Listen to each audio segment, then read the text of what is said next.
Shalom to the family online. All praises. Happy Mic check 1 happy 2. dedication. Let's go ahead and let's get everybody sat down. Shalom to the family online once again. Hope everybody's having a beautiful tabernacles or dedication. I said tabernacles. In the spirit of tabernacles, right? But yeah, so shalom to everybody online. I see a couple people coming in, tuning in. So let's go ahead and send up those prayers. Where's the elder at? Elder Rashath? Can we give Elder Rashath the mic? Brother Donald, can you hand the elder the mic? Oh, the water. So we can have the elder send in the prayers. All right, family, let's go ahead and rise. And everybody on Rashath.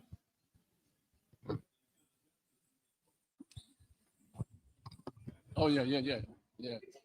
We're going to open it up with the blowing of the shofar. Everyone who has their shofars, on the count of 3. Okay. 1, 2, and 3.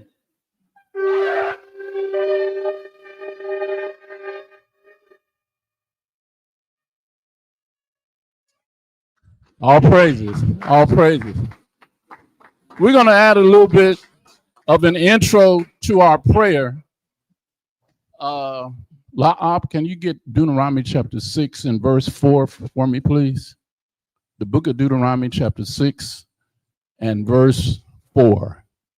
What we're going to do, this is the creed, one of the creeds, which is the whole Bible, our belief, that's written in the book of Deuteronomy chapter 4. And we're all going to participate in this. Can you read that, Brother Law? This is the book of Deuteronomy, chapter 6, verse 4.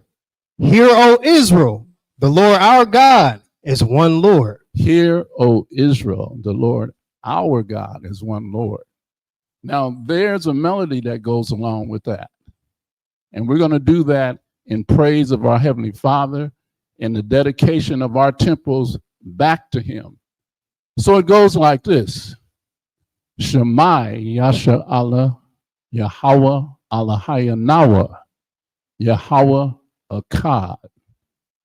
Everybody repeat that after me. Shemai Yasha Allah Yahweh Allahayanawa Yahweh Akkad. One more time. Repeat after me. Shemai Yasha Allah Yahweh Allahayanawa Yahweh Akkad. One more time. Shemai Yasha Allah Yahweh Allahayanawa Yahweh Akkad. All praises to our Heavenly Father.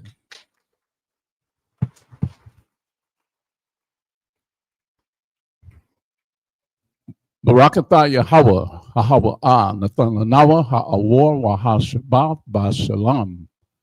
Blessed are you, Yahweh, which give us the light of your Sabbath and your peace.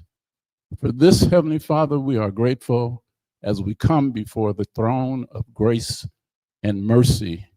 We give you all honor, all praise, and all glory.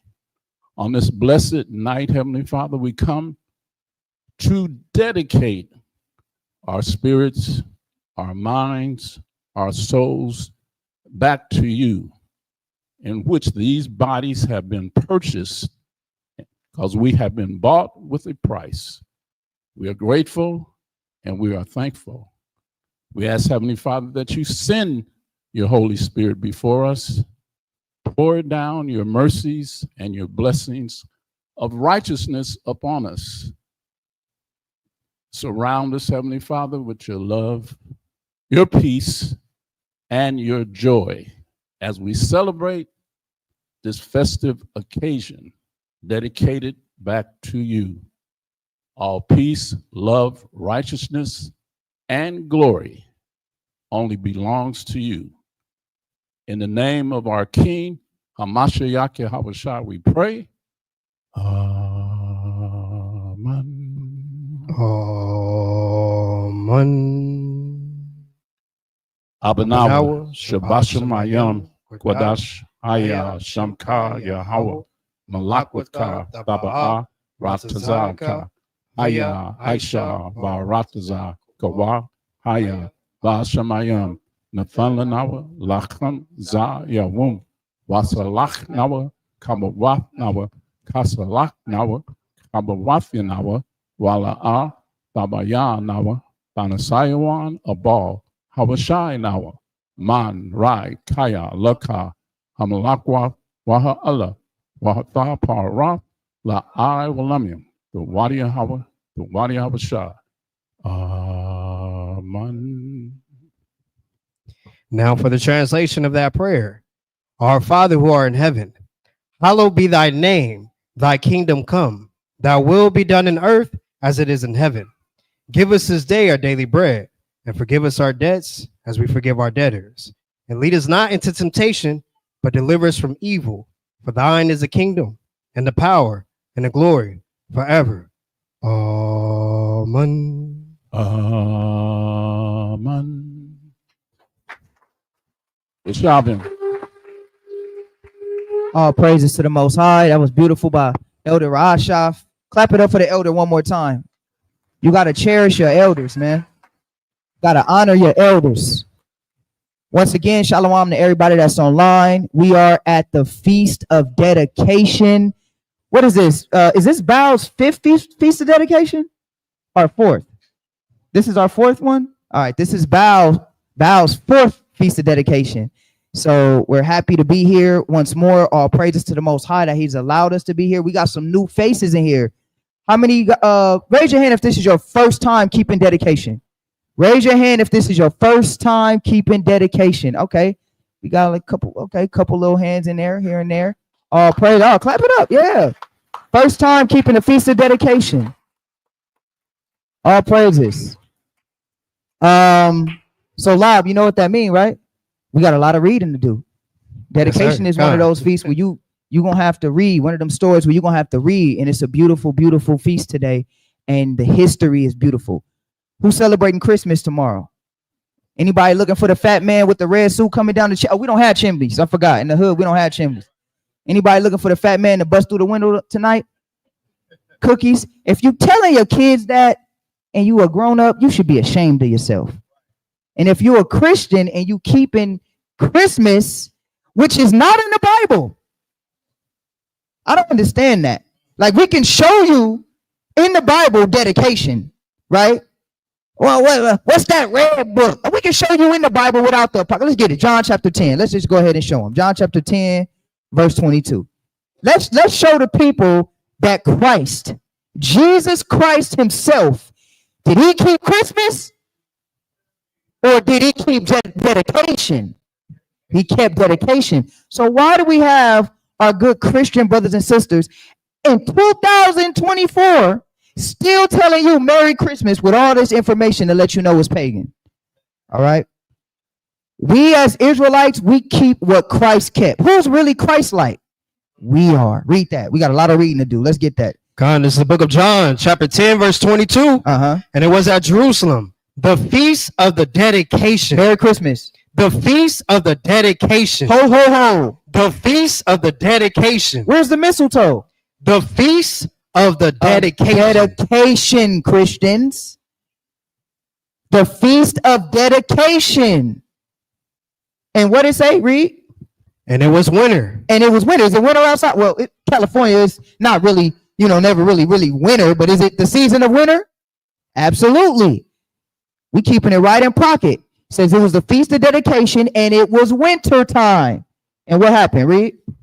And Yahushua walked in the temple in Solomon's porch. And Yahushua went in the temple on the feast of dedication. Why is it important to go into the temple on the feast of dedication? We're going to find out why that's important to go into the temple on the feast of dedication. We're going to find that out, right? But the first thing we want to do for those people that might not know is, yes, Jesus Christ was keeping dedication. All right. Dedication is about the rededicating of the temple of the Lord that was desecrated by the Greek Empire. Okay. Yes, we're going to be reading from a book called the Apocrypha tonight. All right. So remember, guys, reading is fundamental. All right. Reading is fundamental. I know we got smartphones now, and we like to get things like the microwave generation. But tonight we're going to read a little bit, right? So challenge yourself to listen to this great story that we're going to go into, because our forefathers lived and fought and defeated our enemies to reclaim back the temple at the time of the 3rd century BC. All right. So let's go ahead and let's show them something. Let's go to Daniel chapter 9, verse 19. 8, verse 19. Let's get Daniel first. Because what we want to do is we want to prove that the Apocrypha, thank you. Oh, I'm going to light it up for you. We're going to light the menorah. We forgot to light the menorah. Let's go ahead and light this up real quick. Lod, we forgot to light the menorah. All right. Let's go ahead and light this real quick. Go ahead and light it up, Lod. Go ahead. We'll wait for you to light it up. You got it? Don't be scared of it now. There you go. You got it? Go ahead. You can stand up. It's like this menorah. So we don't have a mistletoe or a Christmas tree. Guess what we got, guys? The menorah, right? This is the holy relic that the Most High God told us to make and keep in the temple. All right? This is what the Lord commanded us to do. All right? And this light represents the 7 spirits of the Most High God. All right? That's for another lesson. But this is this is what your children should see. They should look up and they should know what a menorah is. They should know that the candlestick, the light, never is supposed to go out in the temple at all. All right? You got it? You got 2 more. There you go. Let's go ahead and light that up. And 1 more with it. All praises. Clap it up for Lob, man. Lob doing an excellent job. He didn't burn himself. All praises. My first time lighting that thing, that wax is hot. All right. We light the menorah because the menorah represents the 7 spirits of God. And it was something that every time our enemies came against us, guess where they went? They went to go get that menorah. But now imagine this is a little makeshift menorah. Imagine a menorah, solid gold, my height. Understand? Just to give y'all some clarity. Now, I'm a short man, but that's a big menorah. That's solid gold. Solid gold. Probably need like 10 brothers to carry that thing out of here.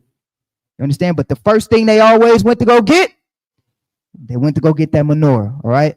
So yes, all praises to the Most High for our holy ornaments that he commanded us to have. We appreciate him and we love the things that he has given us scripturally. So let's get Daniel chapter 8, verse 19, because we want to get a prophecy. We want to show people that this book called the Apocrypha, if you don't know, was a part of the original 1611 canon King James Bible, and it was taken out by the Protestant Reformation. Okay.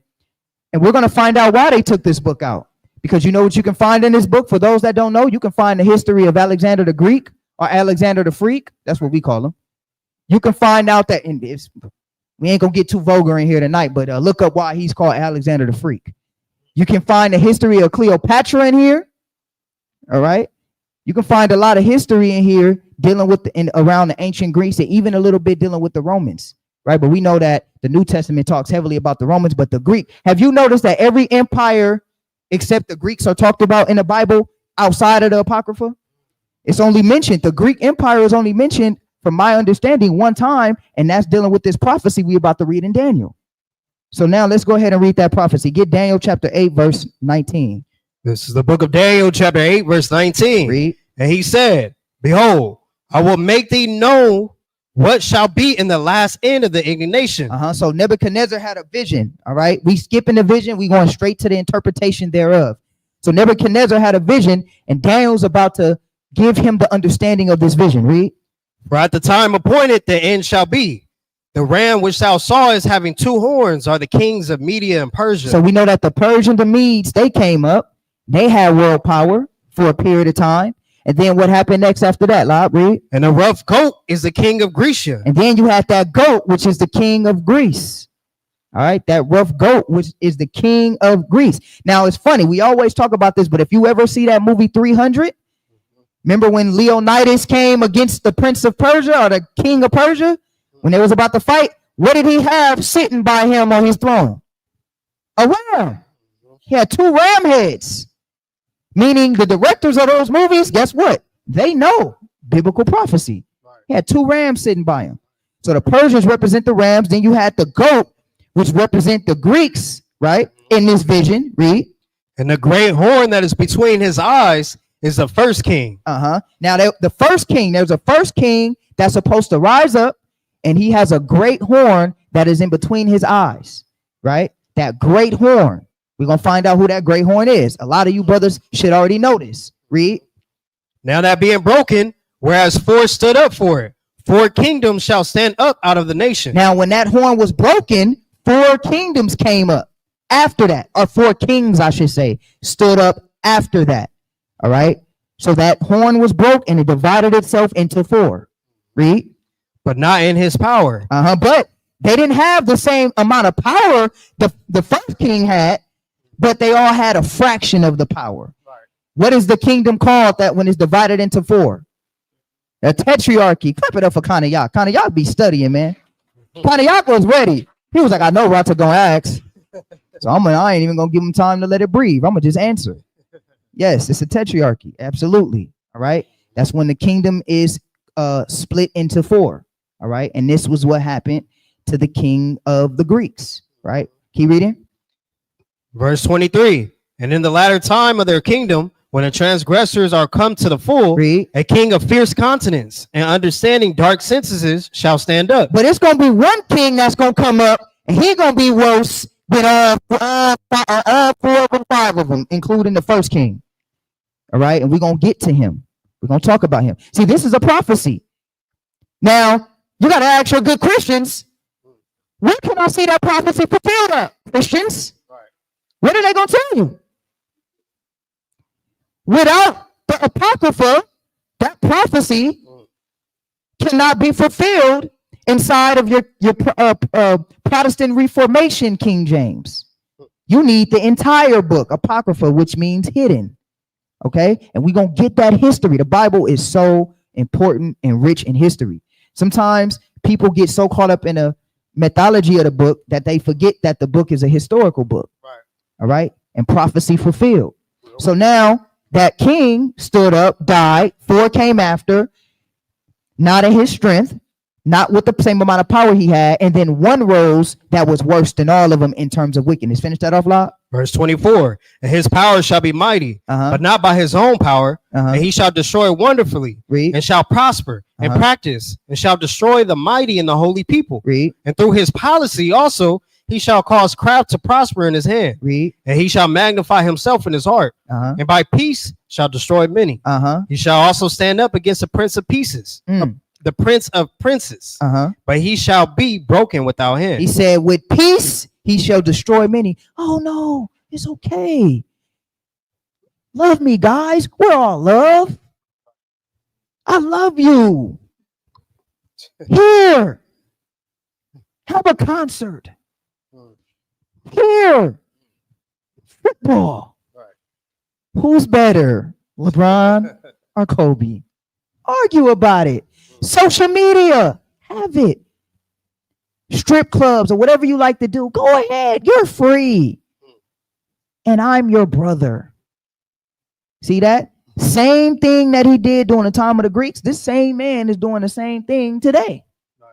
All right. So let's get the fulfillment of this prophecy. Let's go to 1 Maccabees chapter 1. But before we go there, I want to get this before we dive deep into this, because I want everybody to understand why we do what we do in terms of the Hebrew being Israelites. Okay. Go to Nehemiah real quick. I want to get this before.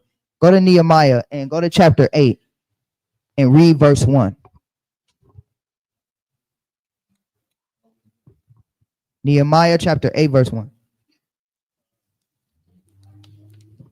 This is the book of Nehemiah, chapter 8, verse 1. Read. And all the people gathered themselves together as one man into the street that was before the water gate. And they spake unto Ezra the scribe to bring the book of the law of Moses, which the Lord had commanded to Israel. Now, this is at the time where Israel was in captivity. Right. So they lost the book of the law. The book of the law wasn't being read all the time. Okay. So they had to get Ezra, a scribe, so that he could do what? Read. And Ezra the priest brought the law before the congregation, both of men and women, and all that could hear with understanding, upon the first day of the 7th month.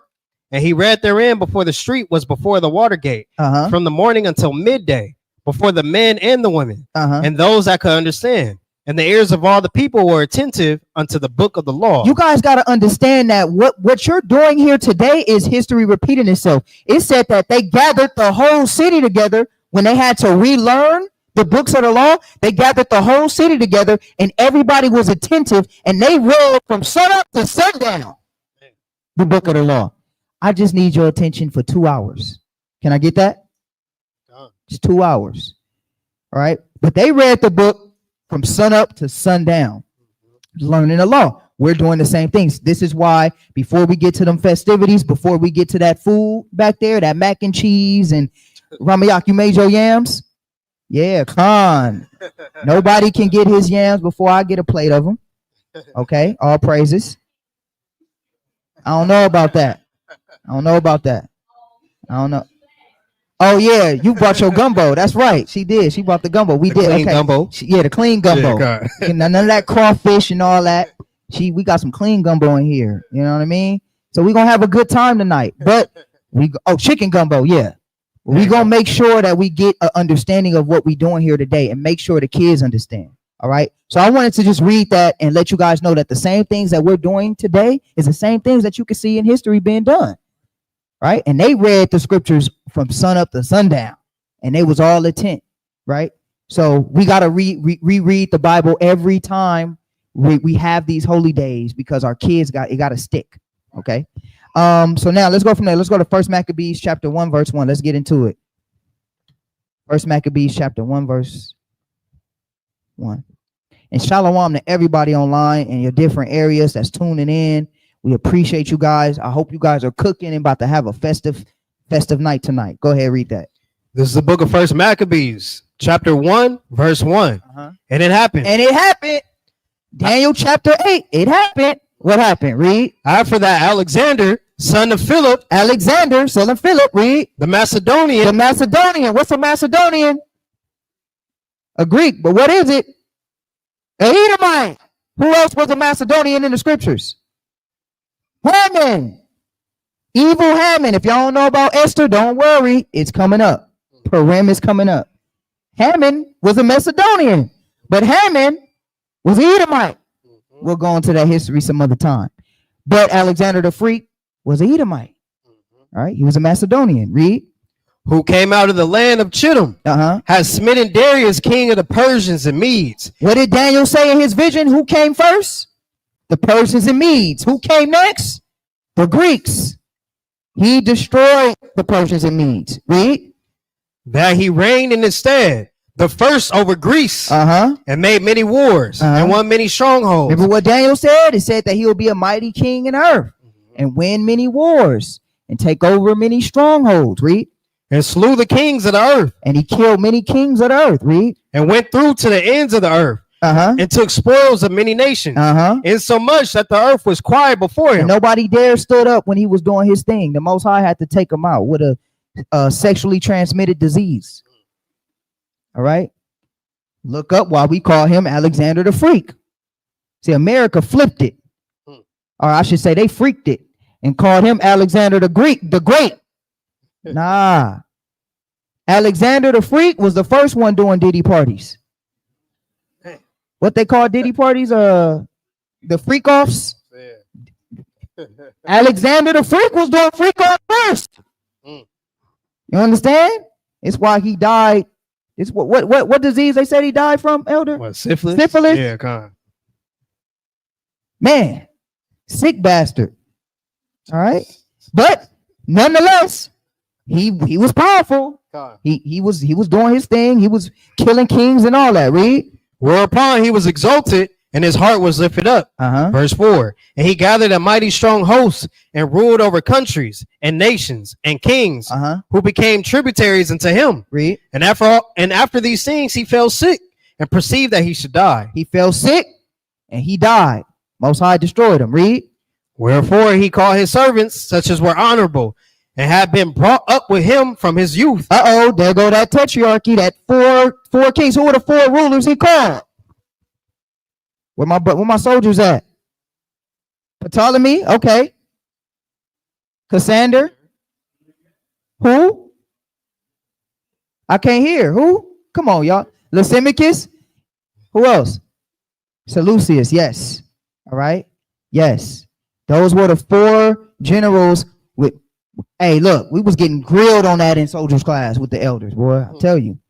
And those were the 4 generals that stood up in the stead for Alexander the Free. All right. And those 4 had divided his kingdom. Okay. So let's keep reading. Wherefore he called his servants such as were honorable and had been brought up with him from his youth and parted his kingdom among them while he was yet alive. So Alexander reigned 12 years and then died. And his servants bare rule every one in his place. And after his death, they all put crowns upon themselves. So did their sons after them many years. And evils were multiplied in the earth. Evils was multiplied in the earth at that time. Say evils was multiplied. Meaning they was doing all type of stuff. What was they doing? Loud, read.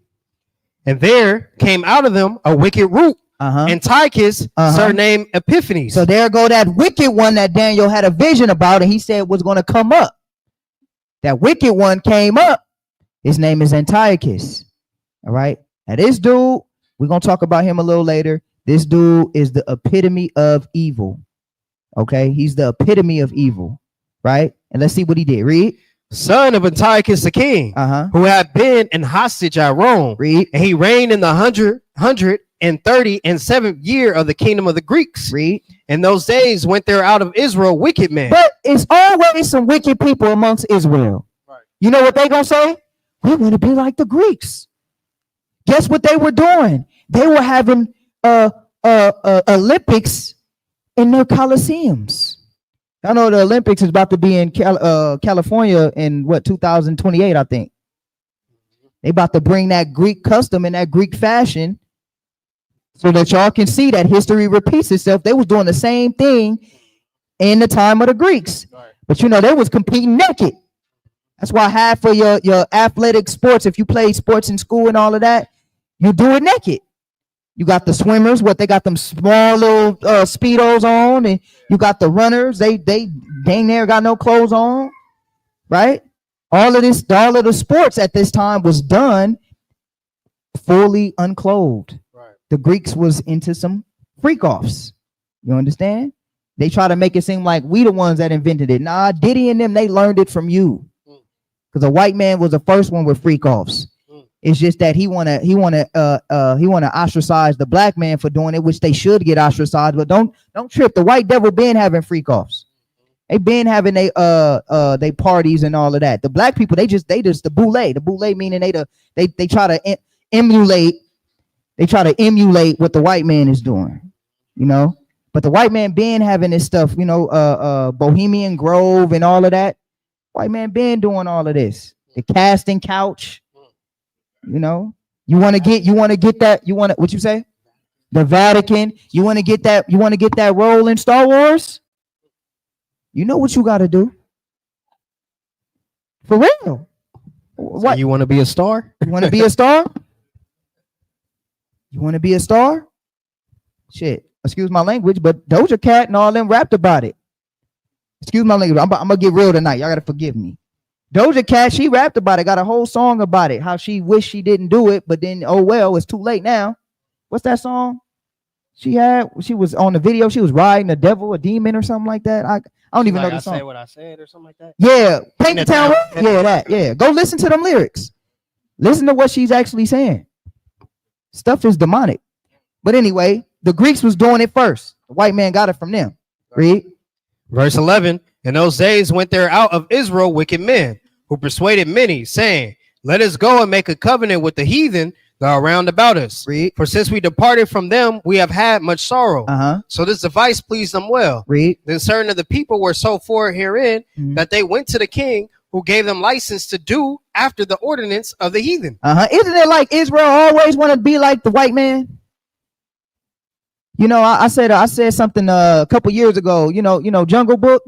I want to be like you. What's that song? I want to talk like you, walk like. That's black people. The white man. Facts. They want to be at your job. They want to sit at the table and eat with him. They want to wear the same things he wear. They want to talk like him. Man, it ain't nothing that angers me the most than a coon white man at work. I mean, a coon black man at work that's trying to do everything in his power to impress the white man. That's what they do. And it was what we wanted to do back then. So guess what we wanted to do? We want to do the same thing. We want to do gymnasiums. Watch this, read. Whereupon they built a place of exercise at Jerusalem according to the customs of the heathen, and made themselves uncircumcised, and forsook the holy covenant, and joined themselves to the heathen, and were sold to do mischief. So the crazy thing about it is, even though Israel was taken out, even though Israel was destroyed, we started going off first. We want to be like the Greeks. We want to keep our kids uncircumcised. We want to have the same type of gymnasiums they have. We want to be like them. Same thing, right? Read. Verse 16. Now when the kingdom was established before Antiochus, he thought to reign over Egypt, that he might have the dominion over 2 realms. And who was ruling in Egypt at the time? Which one of the 4 generals? Ptolemy. Ptolemy was over there ruling in Egypt. This is why when you tell your Afrocentric brothers, you be like, Egypt been ransacked by the white man. He was running it back in time of the Greeks. That's why in Egypt you got something called Alexandria in Egypt. Okay, because the Greeks, they been running that. You understand? And they had libraries and all of that over there too. Our people was over there too. There's a lot of history with that. But Antiochus, he wanted Ptolemy's area, right? Read. Verse 17. Wherefore he entered into Egypt with a great multitude, with chariots and elephants and horsemen, and a great navy, and made war against Ptolemy, king of Egypt. But Ptolemy was afraid of him and fled, and many were wounded to death. Thus they got the strong cities in the land of Egypt, and he took the spoils thereof. And after that, Antiochus has smitten Egypt. He returned again in the 143rd year, and went up against Israel and Jerusalem with a great multitude. He was like, now it's your time, Israel. Now it's your turn. I already took out Egypt. Now my eye is set on you. Now I'm about to take you out. And what did he do? Read. And entered proudly into the sanctuary. And he entered proudly into the sanctuary. You know what it means? He entered proudly, meaning he was talking big mess. Where's your God at? He coined himself God manifested. Epiphanies, right? God manifested. That's what he named himself. He coined himself that. He was talking big, like, I am God. I am him. Where's your God? I'm going in your temple and I'm stumping it out. What did he do to our temple? Read. And entered proudly into the sanctuary and took away the golden altar. And took away the altar. Read. And all this was solid gold, by the way. Read. And the candlestick of light. And he took the candlestick of light. Took that menorah. He said, I'm taking all this. Give me that menorah. Read. And all the vessels thereof. And all the holy vessels. Give me all that. Read. And the table of the showbread. And I want the table of the showbread. Read. And the pouring vessels. And the vials. And the censers of gold. And the veil. And the crowns. And the golden ornaments that were before the temple. All which he pulled off. He took also the silver. So who crowns were those? Who do y'all think whose crowns were those? The Israelite kings. That they crowns. He taking all that. I want all your crowns. All that. King David's crown. All that. Give me all of that. Give me all of that. Everything out of your temple. All that gold. Solid gold. It's all mine now. Read. He took also the silver and the gold and the precious vessels. Also he took the hidden treasures which he found. And when he had taken all away, he went into his own land, having made a great massacre and spoken very proudly. Read. Therefore there was great mourning in Israel. Israel, why are you crying now? When you left the Most High God and allowed this evil man to be brought upon us, now we crying to the Lord. But it gets worse. Read. In every place where they were, so that the princes and elders mourned, the virgins and young men were made feeble. Read. And the beauty of women was changed. Read. Every bridegroom took up lamentation, and she that sat in the marriage chamber was in heaviness. The land also was moved for the inhabitants thereof, and all the house of Jacob was covered with confusion. And after 2 years fully expired, the king sent his chief collector of tribute unto the cities of Judah, who came into Jerusalem with a great multitude. He said, look, and y'all got to pay me tribute. Don't it sound familiar? Don't y'all got to pay them taxes? Don't let them Wesley Snipes you. You better pay your taxes. You know, they gonna get, hey, look, white man gonna get it. He gonna get it. That's why when Christ said, render Caesar's what Caesar's, I'm cool. Take it. Because I know it's gonna be destroyed anyway. The white man gonna come, he gonna tax you, he gonna make sure he get all that. Matter of fact, we still getting taxed from wars and in World War I and all that. Wars that ain't even being fought no more, we still getting taxed for. Right? They gonna tax us for everything. You understand? So he gonna go make sure you paying that tribute, read. And spake peaceable words unto them. And didn't Daniel say he was gonna speak peace? Right. I'm sorry I destroyed your temple. You know, yeah, I had to do it, but I'm sorry about that. Just pay me this tax, and we're good. Don't worry about that. Don't worry. I'm not gonna do it again. I promise you I won't. That's why we call the white man a devil. People get mad at us, but his own history says he's a devil. I don't even gotta call him a devil. Just read his history. The history will let you know he's a devil. Because he's a deceiver. Oh my God, did they just call him a devil? Man, you think people seen a ghost when we call a white man a devil? It's so normal to us in here. We call him a devil all the time. It's normal to us, but go call him a devil to your family. They're going to look at you like you're crazy. They might, if you live with them, they might kick you out the house. But if you just go into his history, you will see that this man is a straight devil. What does devil mean? It's a deceiver. Did he deceive? Watch what he did. Read. But all was deceit. For when they had given, but all was what? All was deceit. All was deceit. Read. But when they had given him credence, he fell suddenly upon the city and smote it very sore. You know what we did? Because we're such a loving people to other nations. We hate each other. We can't stand each other. But we love the other nations. Well, he did say sorry. Okay, I guess we'll forgive you. And you know, Israel's so crazy and foolish. He didn't even return none of the stuff. None of the stuff he took, he returned. And guess what we did? Okay, Antiochus might not be that bad after all. And what did he do? Read. Watch this. And destroyed much people of Israel. And he killed more people. Went in there, killed more people. Read. And when he had taken the spoils of the city, and he took more spoils, read. He set it on fire. And this time, he set the city on fire. Read. And pulled down the houses and walls thereof on every side. But the women and children took they captive and possessed the cattle. He took the women and children. Can you imagine that, fellas? Your women, your children getting taken, your cattle, everything getting taken. Read. What else he do? Read. Then builded they the city of David with a great and strong wall and with mighty towers. And they took the city of David, the city of King David, and they made it a place for the heathens. That's what they did. They took the city of David and made it a place for the heathens. Our sacred areas. And what did he do in these areas? Read. And made it a stronghold for them. And they put therein a sinful nation, wicked men. And then, just like they do today, they're going to go get another heathenistic nation, the worst of the worst nation. Hint, hint, the small hats. They the worst of the worst. And we're going to put them in there. Don't that sound familiar? Hint, hint, Balfour Declaration. America said, we're going to gather up all the Jewish people that was destroyed and did wrong by Germany and Hitler, and we're going to take them back into the land. And when they got over there, what they do? Start having chaos over there. Now, don't get me wrong. The Arab community, they are enemies too. But just to show you the history repeats itself, they put the worst of the worst nation over there. When the Arabs was over there, they was cool. There was no war. They was chilling. They was white man get over there. They bulldoze their houses, taking their land. I might be careful. They're gonna try to flag us. Let me be careful. You can't even talk about those people doing all of that, right? Start having launching missiles and stuff like that in their school areas with their kids. Hospitals, blowing up hospitals.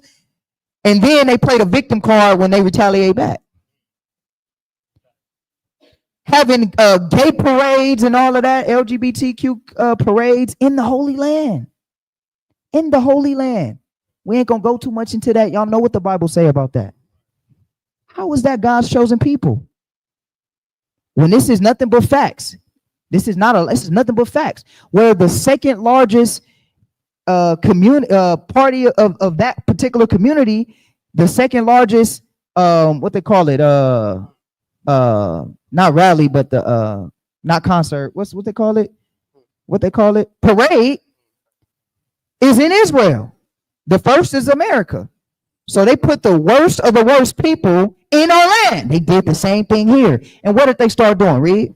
And fortified themselves therein. Read. They stored it also with armor and victuals. And when they had gathered together the spoils of Jerusalem, they laid them up there. And so they became a sore snare, for it was a place to lie in wait against the sanctuary, and an evil adversary to Israel. Wow, watch what they did. Read. Thus they shed innocent blood on every side of the sanctuary. They took the blood of Israelites and shed their blood on the altar in the sanctuary, polluted the whole sanctuary with the blood of dead Israelites. Total disrespect. I mean, imagine it. Put yourself there and imagine it.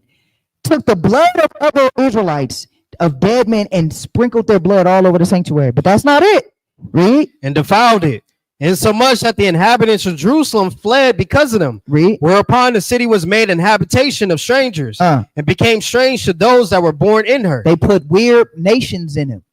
Y'all ever seen those videos on Facebook with the weird nations in Africa eating monkey and all that in the bush?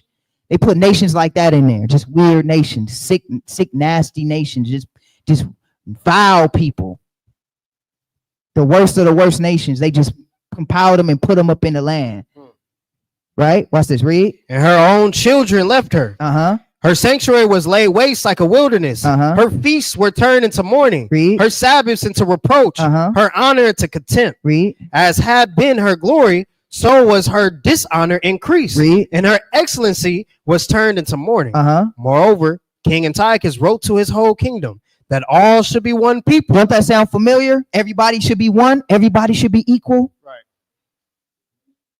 Don't that sound familiar? Right. Sound like America, don't it? Everybody's equal. Everybody's one. Everybody's love. Everybody just together. Sounds familiar, don't it? Just leave everybody alone. If he wants to live that particular lifestyle, you can't judge him. No one can judge. You can be whatever you want to be. If a grown man want to say his name is Cindy and he want to dress as a little 5-year-old girl and sit in your little 5-year-old girl's class, he should be able to do that. If Cindy now is a track star, but now he identifies as the opposite sex or pronoun, he should be able to play in women's sports and bash your head in MMA. And if you don't participate against him, you lose you lose the match. Oh, and he also should be able to go in the same bathroom that your little babies go in to use it. You shouldn't tell him where he can and can't use the restroom. Sounds familiar? Yeah, history repeats itself. All one people. Watch what Antiochus said. Read. Verse 42. Read. And everyone shall leave his laws. So all the heathen agreed according to the commandment of the king. And you know all the heathen going to agree. Read. Yea, many also the Israelites consented to his religion. And of course, some of our Israelite brothers consented to his religion. Read. And sacrifice unto idols and profane the Sabbath. Read. For the king has sent letters by messengers into Jerusalem and the cities of Judah that they should follow the strange laws of the land. See, it's weird for us to dress as royalty. Look at Live. Give it up for Live. Live gird is cold. I ain't gonna lie, even though that's a cold gird. Brothers look nice in here. I'm looking around. I'm looking at brothers. I'm like, brothers look nice in here. Sisters look beautiful in here. Look at how you guys look. But they'll laugh at us. Can I be real with y'all tonight? I can be real. They'll laugh at us for dressing like this, but then they'll say, go ahead, Lotto, you slayed that, and she not like that, as big as she is, wearing those little clothes like that, looking crazy. Right. You know, because you look better modest. When you wearing clothes, or what about the men that be looking all type of crazy? He seen a show one time, the brother got a beard and a weave. I'm like, which one you gonna do? I'm trying to figure out. I'm confused. You got a weave and a beard? Hey, talk Beard about thick- double-minded. Damn. Double-minded? But then they'll say you slayed that. Damn. But then they'll look at me and lie for looking like royalty, and they'll make fun of us for looking like royalty. They'll say we look like Power Rangers. We look like some mighty damn good Power Rangers, my brother. Hey, and you know what's funny though? The other nations, when they see us wearing that, they acknowledge it. Right. Them Arabic nations and them African nations, no, they acknowledge it. Like, oh, y'all brothers taking back y'all culture, huh? Ignorant black people laugh at it because they destroy it for a lack of knowledge. But then a man with a beard and a weave, a beard and a weave is cool. It's crazy to me. I don't get it. And he be walking around like he's man, that's some confidence right there. But let's keep reading. Watch this. Read. Verse 44. For the king has sent letters by messengers to Jerusalem and the cities of Judah, if they should follow the strange laws of the land, Read. and forbid burnt offerings and sacrifice and drink offerings in the temple, that they should profane the Sabbaths and festival You days. see that? Profane the Sabbaths and the festival days so you could get ready to keep Christmas. It's the same thing. Now they don't got to force our people to do it. Our people do it willingly. But right now we waking up. So it will be a time where they're going to try to stop us from doing it. But it's the same thing. They destroyed the temple, polluted the sanctuary. Let's go to excuse me, is that 44? What verse is that? 45. Read 45. Yep. Yeah, read 46. Verse 46. And pollute the sanctuary and holy people. Read. Set up altars and groves and chapels of idols. They said, look, it's not enough. It's not enough that we destroyed you, we killed you. Now, and it's not enough that we defiling you, we making you eat swine, right? We gonna make you eat pork. We gonna defile you purposely. That's not enough. Now you better even sacrifice on your altar swine flesh. It ain't enough for you to eat it. It ain't enough. That I need the most wicked, vile thing that can happen to your God. I need it to happen to your God. So now I need you to eat it and go kill that pig on that altar. Read. What's this? And sacrifice swine's flesh and unclean beasts, that they shall also leave their children uncircumcised, and make their souls abominable with all manner of uncleanness and profanation. That's what they trying to do. They even trying to do that right now. They trying to say circumcising your son is cruelty now. Some hospitals won't even do it. That's crazy. Yeah. Some places won't even do it. You see what I'm saying? They trying to keep us because they see that we're waking up again. The same way we're going to read about the Maccabees is the same way we're going to take our kingdom back. Right. So they see that righteous brothers and sisters, and don't just come here and be righteous for one day. Live righteously throughout your life. We are not perfect in here, but let's do the best that we can to display righteous behavior in a place full of evil. Watch this. Read. To the end they might forget the law and change all the ordinances. And whosoever would not do according to the king, to the commandment of the king, he said he should die. In the selfsame manner wrote he to his whole kingdom and appointed overseers over all the people, and commanding the cities of Judah to sacrifice city by city. See, this is why I don't understand when you think about it, right? I want everybody to think about it for a second. Christians tell you that you don't have to keep any of the feast days anymore. They tell you you don't have to keep dedication. So basically, and everything that happened in the Old Testament is basically none and void anymore. Now the only thing that matters is the resurrection of Jesus in church on Sunday, which the resurrection of Christ does matter, but not the way they spin it. And they say, ignore everything else. Nothing else matters. So you telling me that these men and women died for nothing? These people died for nothing. Christians are spitting on the graves of all the people that lost their lives in this book. So when Mattathias and his sons did what they did and said to remember this day in honor of us when we stood up and fought for you, They tell you to forget that. You see what I mean? Meaning their death is in vain. Watch this. Read. Verse 52. Then many of the people were gathered unto them, to wit, every one that forsook the law. And so they committed evils in the land. Read. And drove the Israelites into secret places, even wheresoever they could flee for succor. Now the 15th day of the month Caslu, in the 145th year, they set up the abomination of desolation upon the altar and builded idol altars throughout the cities of Judah on every side. On this day, on this same day, on the 25th day, 15th day, I'm sorry. On the 5 and 20th day of the month, they sacrificed upon the idol altar. All right. It's the 5 and 20th is the 25th day. 5 and 20th, verse 15. I mean 47. Read it again. 49. Read 49. I'm sorry. Yeah, I'm sorry. I might have skipped. Read 49. Read 49. Verse 49. To the end they might forget the law and change all the ordinances. Is that 1 and 59? I'm sorry. 59. 59. So like in verse 59. Now on the 5th and 20th day of the month, they did sacrifice upon the idol altar, which was upon the altar of God. Read. At which time, according to the commandment, they put to death certain women. So it was putting to death our women. Read. That had caused their children to be circumcised. If you was caught circumcising, because some of our women was mighty, and they were still circumcising their sons. And if they caught them doing that, guess what? They would destroy them. So yeah, they polluted our temple. All right. And read verse 61. We got to skip around a little bit. Read 61. Verse 61. And they hang the infants about their necks. And they hung your children. Imagine somebody hanging a newborn baby, a 2-month-old baby, a 4-month-old baby. That blood got to get. So you telling me this is what they telling you. They telling you that all of this is just forgotten because Christ rose and all the heathen going to be with you in the kingdom. No repercussion for them killing our babies.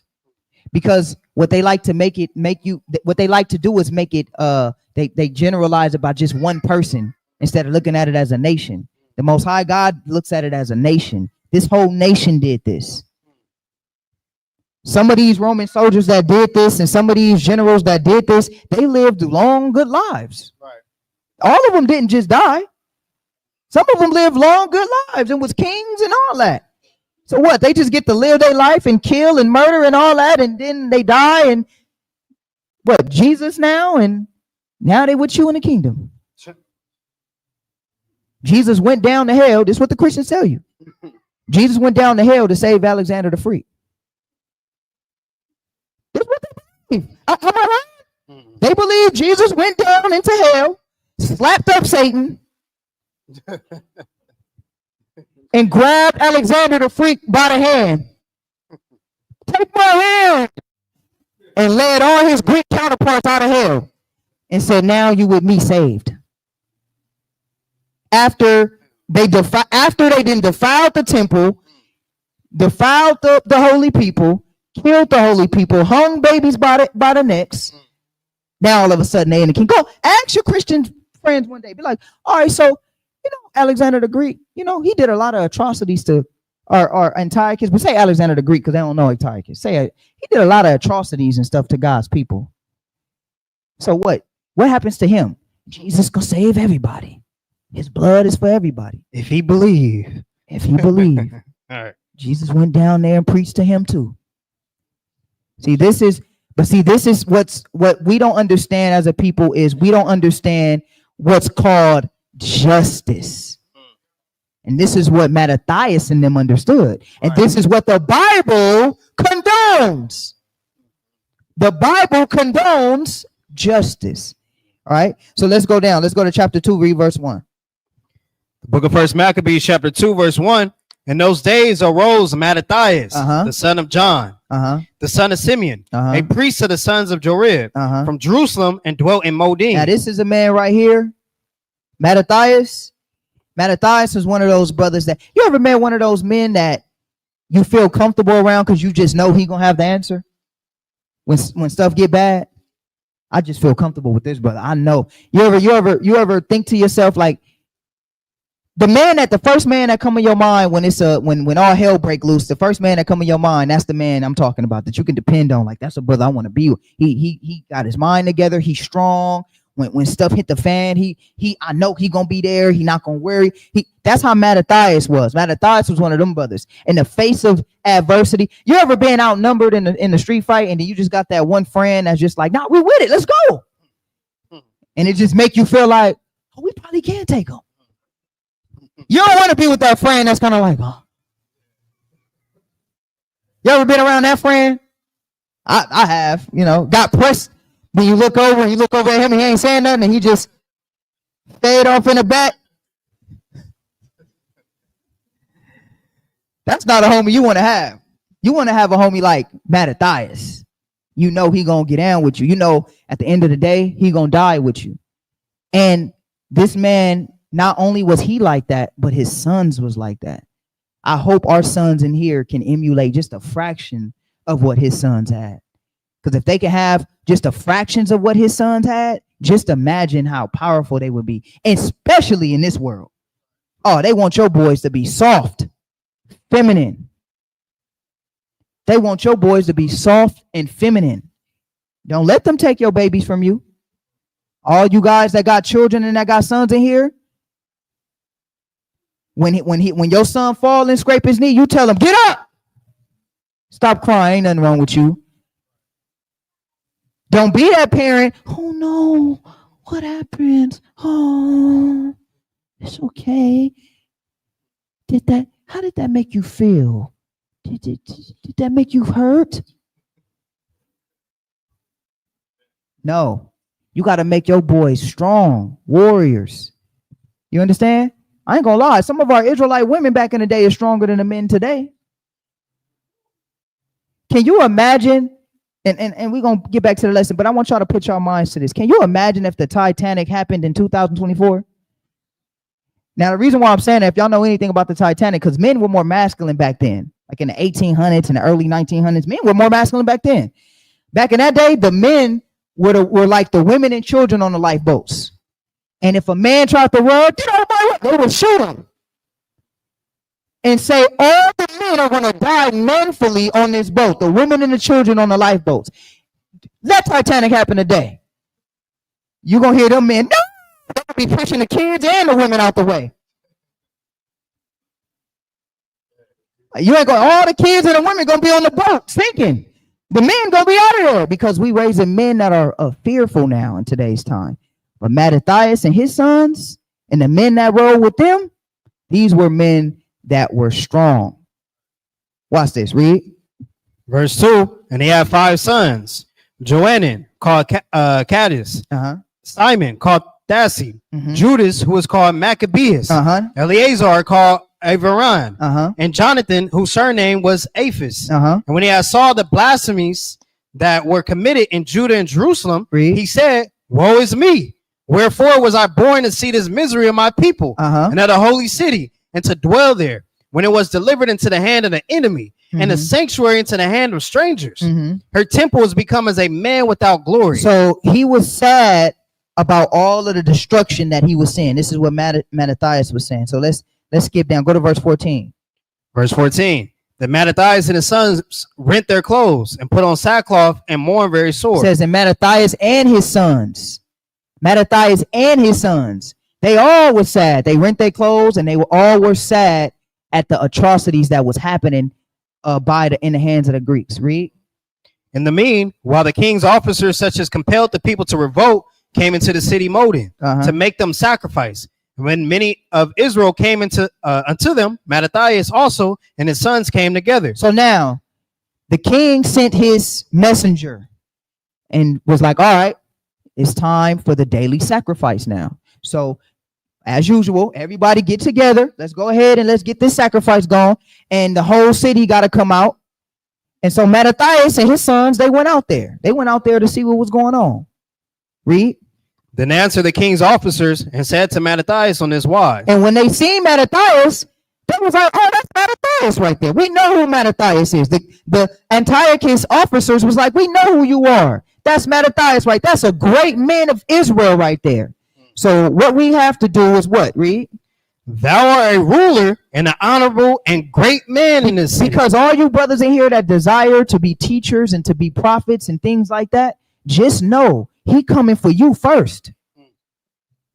So, you know, we teaching and all of that. We got the YouTube videos popping and we going viral and all of that, and who can cut a Christian.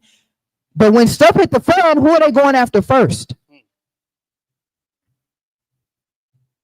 Who are they going after first? Some brothers gonna delete their whole YouTube channel.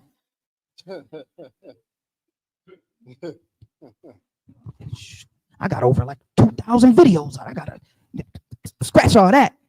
You're gonna have some brothers saying, because it's just not wise. It's not wise. It's not wisdom. We gotta have wisdom. Yeah, delete all that.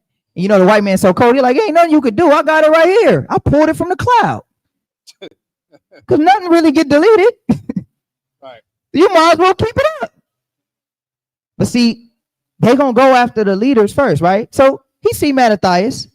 Mattathias, you come be the first to do the atrocities that we want Israel to do. Watch this, read. And strengthen with sons and brethren. Now therefore come now first and fulfill the king's commandment, like as all the heathen have done. He like, Mattathias, you get up here first. You and all your brethren and your sons, you get up here and fulfill the king's commandment to sacrifice swine's flesh. In other words, to sell your soul. Sell your soul. Because if you're willing to sacrifice pig, right? Then guess what else you'll be willing to do?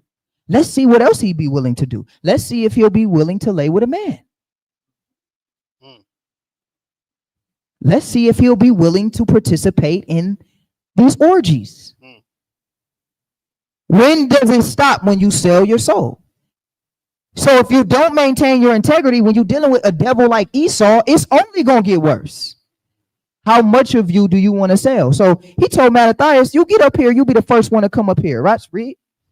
Like as all the heathen have done, yea, and the men of Judah also, and such as remain because it was even some men of Judah. It was even men of Judah that was participating in a lot of these atrocities.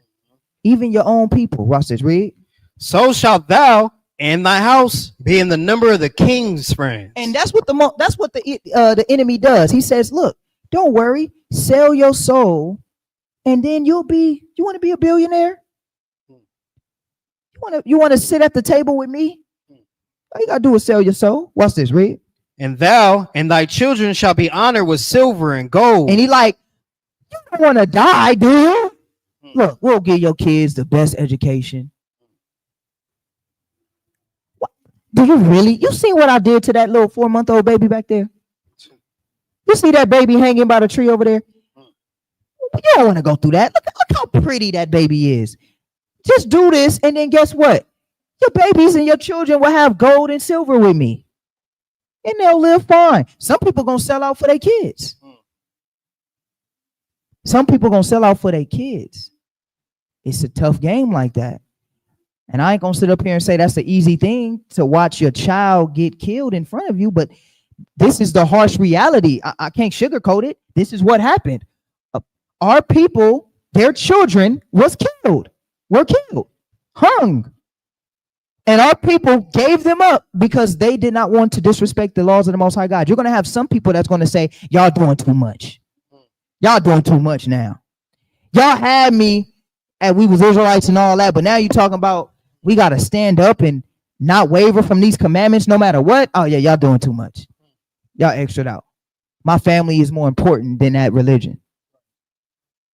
You're going to have some of this happen. Let's see what Mattathias did. Read. Then Mattathias answered and spake with a loud voice, though all the nations that are under the king's dominion obey him. Mattathias spoke with a strong voice. Mattathias wasn't like, well, king's officer, can I just talk to you for a second? You know that tremble you get when you scared? Can we make another deal or something? Can we? Now I said Mattathias spoke with a strong voice. He said, hear me now. Listen to what I'm about to tell you right now. I want everybody to listen. Matter of fact, All of Israel, y'all better listen to me right now. He spoke with confidence. He knew. What did he say? Read, watch this. Though all the nations are under the king's dominion, obey him. He said, even if all the nations are obeying you and are afraid of you, read, and fall away every one from the religion of their fathers, and they all forsake the religion of their fathers, read, and give consent to his commandment, and then listen to his God, read, yet will I and my sons. He said, but me, I love this is my favorite part. He said, but me, and then he didn't just speak for himself, he spoke for his sons too. So his sons wasn't like, oh, hey, hold on, Dad, I gotta talk to you for a second. Hold on, Pop. I didn't agree to this, Pop. Right. He spoke for him and his sons, because who is the head of the house? And even though his sons were grown, who was the head? Their father was. So he spoke. It ain't no, I'm grown now, I do whatever I want. No, I'm your father. You obey me as long as I live. His sons obeyed him. Right? That's power. Watch this, read. Yet will I and my sons and my brethren. And he just didn't speak for his sons. He spoke for his homies too. He said, I and Yatazah and Brother Apashar and Gadar and Shakrat and all the brothers of BOW. Hopefully we don't have no brothers of BOW to be like, I don't know, I didn't sign up for that. Those brothers going off. Nah, he spoke for his whole camp. Right. And my elder brother. And that means he spoke for the elders too. Elder brothers. MOTC, the elder brother, he spoke for all his team, his whole team, his squad, the people that was on it, he spoke for all of them. And nobody dared break rank. Let's see what happened, read. Walk in the covenant of our fathers. He like, we not forsaking God, and we not forsaking our fathers, read. God forbid that we should forsake the law and the ordinances. Read. We will not hearken to the king's words to go from all religion, either on the right hand or the left. Now, when he had left speaking these words, read. There came one of the Jews in the sight of all the sacrifices. Now, we read this every year, but for y'all that don't know, I want to put it in a way that you can understand what's going on right now. Imagine an army is in front of you and the whole city is outside. Imagine the police and the whole, task force is outside and it's commotion outside, and the task force is bringing everybody out their house and saying, hey, y'all gotta sacrifice to this God. And then there's one man that come outside and he like, I'm not doing it. Think about it like a reputable in your community. He like, I'm not doing it. And y'all see this. And then after he says he's not doing it, somebody else in the community, they get up and I'm doing it. And they bypass everything that you said. Everything that you said to stand up valiantly, they bypassed all of that. And they like, I don't know what you're talking about, but I'll be the first to do it. Forget what Mattathias is talking about. I'm about to sacrifice on this pig. You see that? And what happened? Read. There came one of the Jews in the sight of all to sacrifice on the altar which was at Modin. Read. According to the king's commandment. Read. Which thing, when Mattathias saw, but when Mattathias saw it, read. He was inflamed with zeal. He was so mad. He was so mad. Read. And his reins trembled. He was so bad. You ever seen somebody so mad they start shaking? He was so mad that he started shaking. Read. Neither could he bear to show his anger according to judgment. And it wasn't no controlling that anger. He could not control his anger. Read. Wherefore he ran and slew him upon the altar. He ran and killed him right then and there. Killed a Jew, his own brother. Killed his own brother because his own brother. And that has a spiritual meaning. Sometimes this truth, I'm going to tell y'all, this truth is hard. This truth is hard. You're going to lose best friends. You're going to lose family.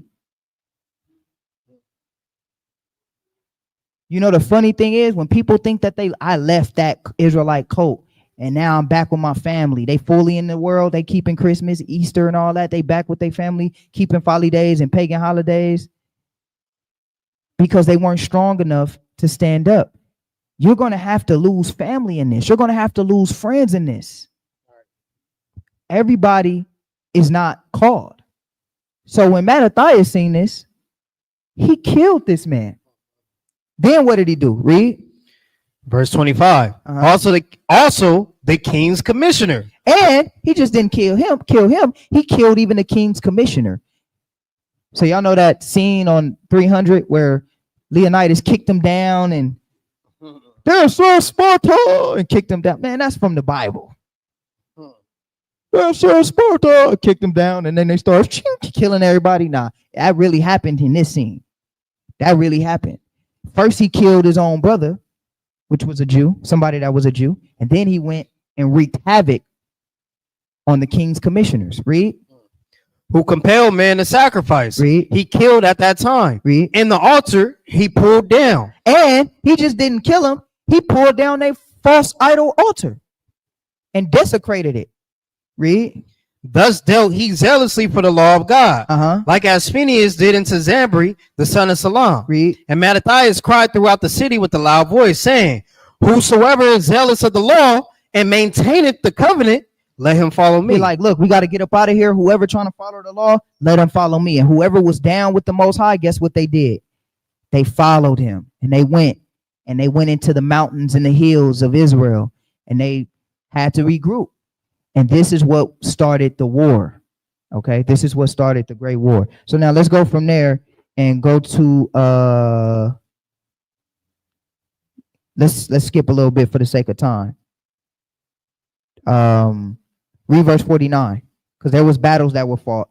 Okay, but let's get to verse 49. This is First Maccabees chapter 2. Read verse. Let me see. Read verse 44. God. First Maccabees chapter 2, verse 44. So they joined their forces and smote sinful men in their anger and wicked men in their wrath. So they went around and joined forces with all the righteous men, and they had different wars. We're going to read a little bit about some of the wars, but they had different wars. And what they did was they went and every wicked Israelite, they killed them. Every wicked Israelite, they killed them. And of course, they killed their enemies. Right? Read. But the rest fled to the heathen for succor. Then Mattathias and his friends went round about and pulled down the altars. So they was going around Jerusalem and pulling down altars. So all the altars that was set up, they was going around pulling them down. Right? An act of defiance. Read. And what children soever they found within the coast of Israel uncircumcised, those they circumcised valiantly. So just imagine, y'all see all these Christmas trees everywhere? Just imagine Ratazan just started going crazy, running around, burning them. People gonna think I'm crazy. This brother is crazy. But that's what Mattathias did. Mattathias was going and pulling down all the altars and all the idols and destroying them. That's what Mattathias was doing. Some of y'all in here might think one of us was crazy. Start burning down Christmas trees, but put yourself in that type of mind frame of what these men were actually doing. Don't just read these words. Put yourself in the shoes of these people to see exactly what they were doing. We just, and Mattathias, he ran and he destroyed the altar. No, understand what he was doing. He was running around burning up Christmas trees in the middle of Times Square, burning that big old Christmas tree they got. The Christmas tree at the mall, the big old Christmas tree at the mall, you go and you start burning it down. That's what he was doing. When you put yourself in that type of mind, now you can get the full spectrum of how crazy for the Lord these men were. Right. See what I'm saying? And not only that, they were killing wicked Israelites and then circumcising children that had not yet been circumcised. So how can you tell me circumcision we don't have to no longer do circumcision anymore for all you Christians when people died for circumcision? People gave their lives for circumcision. And you tell me, it's okay. We don't got to do that no more. So their death is in vain?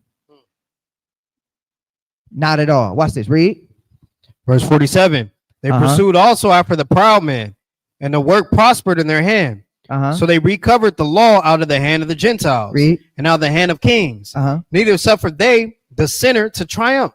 Read. Now, when the time drew near that Mattathias should die, So Mattathias was getting old now. It was time for him to die. And guess what he did? Read. he said unto his sons, This is where his son's going to take over. Read. now have pride and rebuke God in strength. He said, have pride. Right? Have pride. Read. In the time of destruction and the wrath of indignation. It says, now have pride and rebuke gotten strength and the time of destruction and wrath of indignation, meaning, my son, stand up and be valiant, be strong. Don't be weak, be strong. I'm about to die now, and I need y'all to carry on this legacy, because that's what sons are for, and daughters. Imagine how strong their mothers were. We always talk about how strong the dads are, but I'm gonna tell you this, brothers. A man is only as strong as his wife. Kid you not. You could be the strongest man you want, the strongest valiant man you want. But a woman, if she's not strong with you, she can spoil your seed. So imagine how strong these women were. This is for the sisters. These sisters were strong. Imagine how strong you gotta be when you know babies is getting hung for being circumcised, but you as a mother's like, no, circumcise my son. Imagine how strong those sisters were for the Lord. Together, these are the type of children we birth. We birth warriors. Warriors for the Most High God.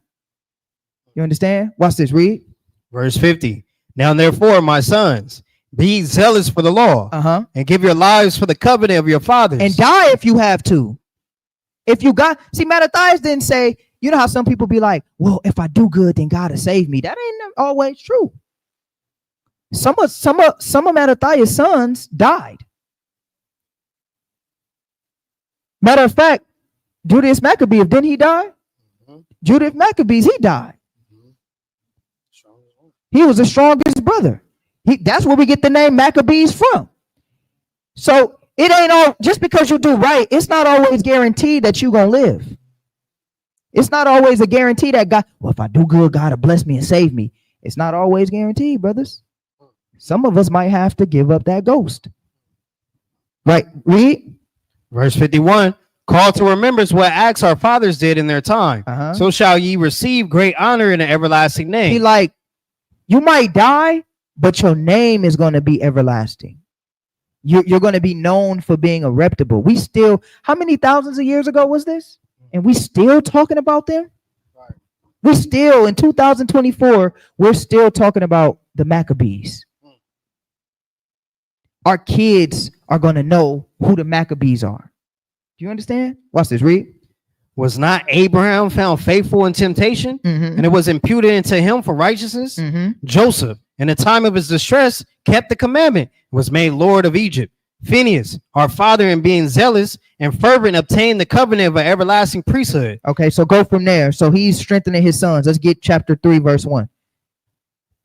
First Maccabees, chapter 3, verse 1. Read. Then his sons, Judas, called Maccabees, rose up in his stead. So Judas, aka Maccabees, which Maccabees means hammer, he stood up and now he's in control. He's the leader of his dad. And it wasn't, I love when you read these stories and you just put everything in a proper perspective. His sons wasn't fighting for power and why Judas got to be the leader and who blah, blah, blah, blah, blah. They didn't even do none of that. Judas stood up, he took power, and guess what his brothers did? And his friends around him, they all follow suit. All right, Mattathias is done, he's dead. Now it's time for you to lead. What we doing? What we doing? That's power. And Judas wasn't afraid because he was prepped for it already. He was already prepped to be a warrior, to be a soldier. Who's really a soldier for the Most High? Ask yourself, are you really a soldier for the Most High? Does your life really reflect everything of the Lord? Just in your life. What's more important to you? Is it the work of the Most High? Or is it something else that you got to do tomorrow? What's more important? You can tell who's who and what's important to people. What's important to you? Mattathias and his sons, what was important to them was to die for the word. So of course, putting something together like a feast of dedication is light work. If they dying for the Lord, that's the highest type of faith that you can do. Showing up for class is light work. Light work. How much easier is it to sit in these seats and listen to class versus die for the Lord? So imagine somebody with a brother or a sister with a Mattathias spirit, where they gonna be at 24/7? Wherever the Lord is at. Right? Watch what Judas says. Read. And all his brethren helped him, and so did all they that that held with his father. Read. And they fought with cheerfulness to battle Israel. And they fought with cheerfulness, meaning they were happy to fight. Read. So he got his people great honor and put on a breastplate as a giant. Y'all see, it says he got great honor of his people, and he put on a breastplate like a giant. Now, one gird in here that I gotta clap it up for Tahar's gird, man. That brother gird. Now you see, Tahar, can you stand up for a minute? I'm sorry, but can you stand up? I want to just show him something. Now you see how mighty this brother's gird is? I wish online they can see it. But you see how mighty this brother gird is? Now imagine, you see how his breastplate is kind of big on his waist? Now, and Mattathias, and what's that in the middle? That's a little lion. You got a lion jewel right there, you got? Yeah, it is. Let me show you out real quick. Let me show you up. It's better when another man praise you, huh? Now look, y'all see that lion? Y'all see that? Where am I at? Where am I? Am I? Come here, man. Come here. Where you at? Come here. I want you to turn this camera, because you turn this camera. I want online to see this brother. No. Just turn the camera. It's all good. Just turn the camera. Just turn it a little bit. Scoot over a little bit. Scoot over a little bit. You see this brother's girl right here? This is what I imagine Mattathias had on. Except the lion that you got on was super huge on his chest. Imagine the lion is super huge on his chest, and he got a belt on like that. And guess what? He going to war like that. Can you imagine seeing a brother going to war like that? That's a 5-star general. Brother look like a 5-star general. But I just gotta say, because this is why he got the menorah on the back. That's a beautiful garment. I'll clap it up for the brother, man. Hey, who's the sister that made that garment? What's her name? Huh? Kalula? Luna. Man, that sister, man, if that sister ever turn it up a little bit more this way. Yeah, more. Right there. Stop. There you go. Thank you, Iman. Clap it up for Iman too, man. Iman, hold on. Come here. What happened? Oh, it fell. Turn it around a little bit. Turn it. Yep. Turn it. Right. Not too far. Keep going. No, back a little bit. Yeah. Keep going. That way. Right there. Stop. Okay. Now keep it right there. If you can keep it right there, perfect. Thank you, Wap. All right. A couple of fire out again, man. Thank you, Wap. Brother got it back right. But that's the type of garment that Mattathias would have had on. But he would have had a lion the size of his whole chest. And you know, these brothers, you know, brothers, can I keep it real with y'all? Testosterone is not what it used to be like. We like frail, skinny, you know. I'm barely trying to get a beard. Can you imagine them brothers back in the day eating right? No GMO food? How strong they were? So this brother, okay, a good example of that would be, y'all know how them brothers used to be back in the 60s in LA, the original gangbangers? Like Tookie Williams and all them cats was warriors. They were sitting there, could put a water bottle on Tookie Williams could put a water bottle on his chest and hold it. Brothers was big. Only thing them brothers was eating, from what I heard, was chocolate milk and peanut butter and bread. Monster Cody did an interview. He said Tookie Williams told him had went to the store, bought a big gallon of chocolate milk, some bread, and something, and somehow he made his own yeast or something. He said, I'm about to blow up like bread or something like that. And the brother drunk that and ate that and went and worked out. That's all they did. Worked out and fight in the 60s. Rorschach was around in them days. And Rashad fault, was the Rashad. body. You're OG. Hey, Rashad was working out too. Yeah. Oh, Rashad, yeah. We don't have to- Hey, Rashad, hey, and his dad said all of the brothers was yoked. That's just what brothers did back then. They all was yoked. We're gonna have to do a recap of the history and show some old pictures of you, Rashad, from back in the day. That brother was a 5-star general too. You know, Rashad was so cold, man, you couldn't have no scuffed up boots. Them boots better be shined. Y'all know how we do uniform in soldiers class, brother? Oh no, we all failed. We all failed uniform tests. Rashad, yeah, you gonna make sure your boots was shined, your pants was ironed, your shirt wasn't faded. Oh yeah, or you wasn't standing on line. This is how warriors are. And this is what the spirit of Mattathias.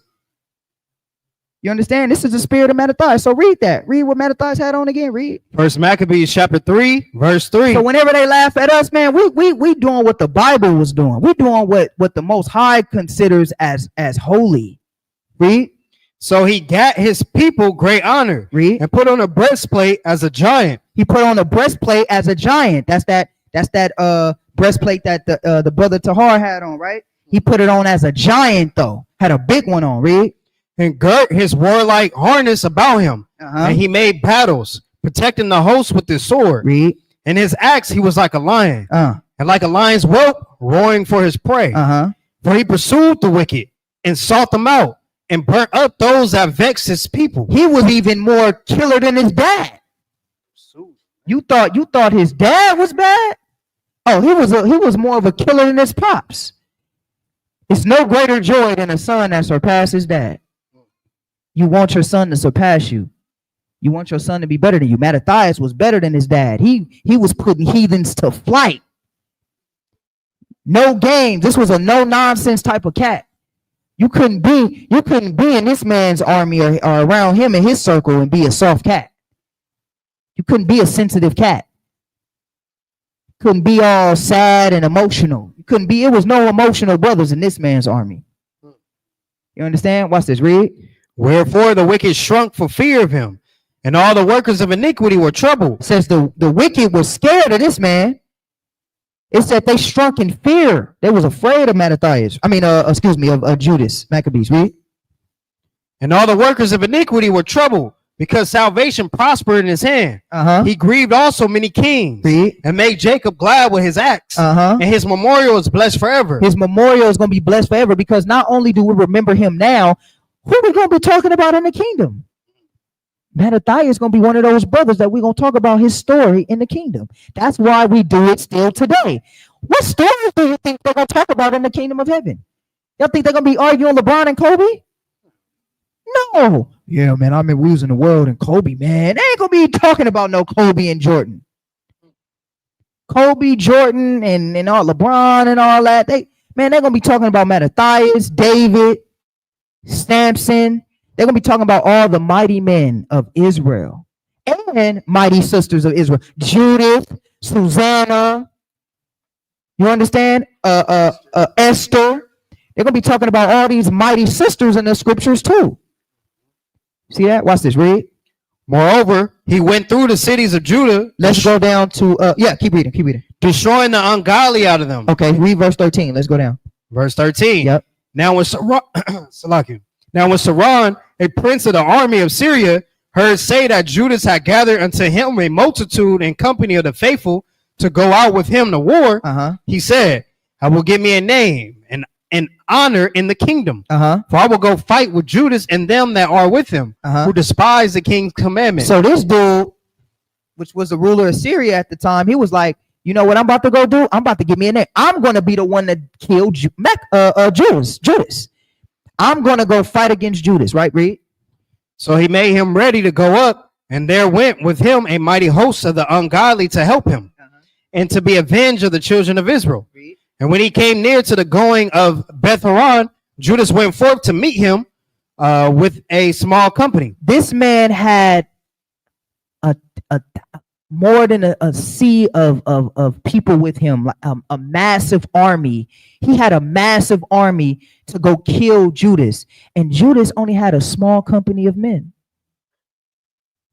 Judas only had a small company of men. And watch what Judas said. Read. Verse 17. Who, when they saw the host coming to meet them, said unto Judas, how shall we be able, being so few, to fight against so great a multitude and so strong, seeing we are ready to faint with fasting all this day? You're like, look, man, we've been fasting because we ain't been able to eat. And now we got this great multitude trying to take us out. Judas, how are we going to do it? What are we going to do? They're coming to kill us. It's only a little bit of us. And look at the sea of soldiers they got. What Judas say? You know what? You're right. We got to run. Judas was one of those crazy brothers. Like, you just knew it was always go time with Judas. If you was with Judas, you expect for it to be go time.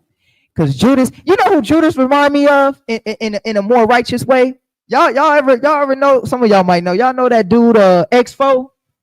X4, the little gangbanger? Yeah. Off the bat, we get all of it. That was Judas. Off the bat. Kalab know who I'm talking about. 4 extras, yeah. Off the bat. I'm squabbling all of them.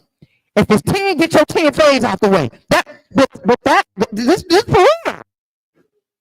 He like off the bat, we taking all fades. If I go to the county jail, I'm taking all fades. But our people was like that righteous. It's nothing wrong with being like that. When you're like that for the Lord. Our people are naturally like that. How many of y'all ever been in school and y'all, you go to a dang football game and then a fight break loose and you see that one dude, he's squabbling like 5 dudes in the corner. You're like, this brother fighting like 5. Everybody know that one dude that was like that at school. I had a dude named Cheese. There was a dude named Cheese at my school. This dude was a big dude. He fighting like 3 dudes with a broken arm. Took the cast off. He fighting 3 dudes with a broken arm, knocking cats out with the cast. For real. Israel just got that. Israel just got that about them. That's not by coincidence. That's how we are. We are people like that. We are very vibrant, lively people. You understand what I'm saying? So the same type of spirit that we see in our people today, that's the same type of spirit, but just in a righteous way that Mattathias and his friends had. So when they seen the army, think about it, y'all. Just think about how strong we would be. You got in LA alone, because I don't know nobody else's communities, but I know I can speak for LA. In LA, you got hoods literally across the street from each other. And these people are getting killed and shot at, and they still out there on the corner. They not scared. They don't be, some of them are. But some of them are. But a lot of them cats is them young cats, like them young 15-year-olds and 16. I know, I worked with some of them in the middle school. They not scared. I know a cat, I ain't gonna say his name, but he was a kid in middle school, high school, got shot up like 14 times. A kid, and he still was out there. Imagine that for the Lord. Where we're not scared to die for the Lord. I mean, they doing it for the left-hand side. Why not do it for the right-hand side? Some of us in here came from that same lifestyle. But that's the same type of spirit that we should embody for the Lord. And that's what Judas and his brothers had. Watch this, read. Verse 18. Read. To whom Judas answered, it is no hard matter for many to be shut up in the hands of a few. He like, man, we're not worried about no numbers. We're not worried about no numbers. He said it's no small matter. You scared of numbers? It's no small matter for a few to take out a many. Read. And with the God of heaven, it is all one. Read. To deliver with a great multitude or a small company. Read. For the victory of battle standeth not in the multitude of an host, but strength coming from heaven. He like, I don't care how many cats you got. The strength of heaven is stronger than any type of army that you can conjure up. This is what Judas is talking about. He like, look, we're going to fight. Watch this, read. They come against us in much pride and iniquity to destroy us, read, and our wives and children, and to spoil us. Judas is like, they want to kill our wives. They want to take our children. They want to spoil us. What are we going to do? Are we going to sit back and watch this happen? Men, what are you going to do? Are you going to fight, or are you going to let them spoil your children? What are you going to let them do? Read. But we fight for our lives and our He laws. said we're going to fight for our lives, and if we have to die, so be it, and we're going to fight for our laws. Read. Wherefore the Lord himself will overthrow them before our face. And as for you, be ye not afraid of them. He like, don't be afraid of them. He said the Lord can overthrow them. Read. Now, as soon as he had left off speaking, Now, as soon as he left off speaking, read. he leaped suddenly upon them. Imagine he giving this speech. Yeah, we're going to go out, and then he out of there. Y'all ain't even, that's the type of man Judas was. Lord, we about to go in there, and we about to get out with him. And we ain't taking, I'm out of here. Lord gonna be like, that nigga crazy. And then Lord picking apart, he getting down, like a nigga, boom. He's like, oh shit. But that's gonna make you feel invigorated. And you're gonna follow up him, because you see him knocking down like 6 dudes. This is how Judas was. Judas was one of them, them chapped in the mind brothers that used to hang with David. That's how Judas Maccabees was. He was a crazy dude for the Lord, though. He ran speedily, immediately. Read.